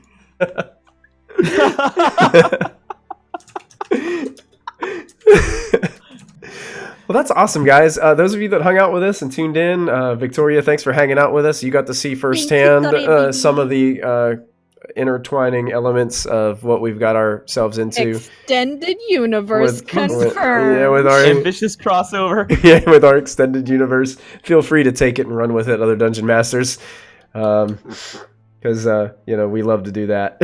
You gotta find a little girl and warp her mind into becoming a wizard somehow. That's creepy. Let's start it off on Let's start Lilith on the path to blood magic, and here's how you summon demons. Well, thank you guys once again. Don't forget, we have on April 2nd the launch of Tabletop Legends. Keep your eyes peeled for that, because it's going to be really big. And you got an opportunity to win the special edition box set of the Player's Handbook, the Dungeon Master's Guide, and the Monster Manual. So that is big. I wish I could enter it myself. Me too. But I can't. Me too. So make sure you guys do that. If you haven't followed us yet, make sure you hit that follow button. And welcome to our new followers for this evening. And if you haven't subscribed to us on YouTube, make sure you subscribe, and you can watch this whole story unfold from episode 1. If you'd like to go back and do some VOD watching this weekend, and next weekend, and the weekend after that, and the weekend after that. It'll take you a little while, but you know what? I think it's worth it. So the next time you all find yourself headed down an alley, headed towards a shop, make sure you add your proficiency bonus, because you'll need to follow the nudes to get to I Saw Design. You guys have a wonderful week. We will see you guys next time. Thank you guys so much for tuning in. And until next time, we'll see you soon. Have a good night. Okay, love you. Bye. Night.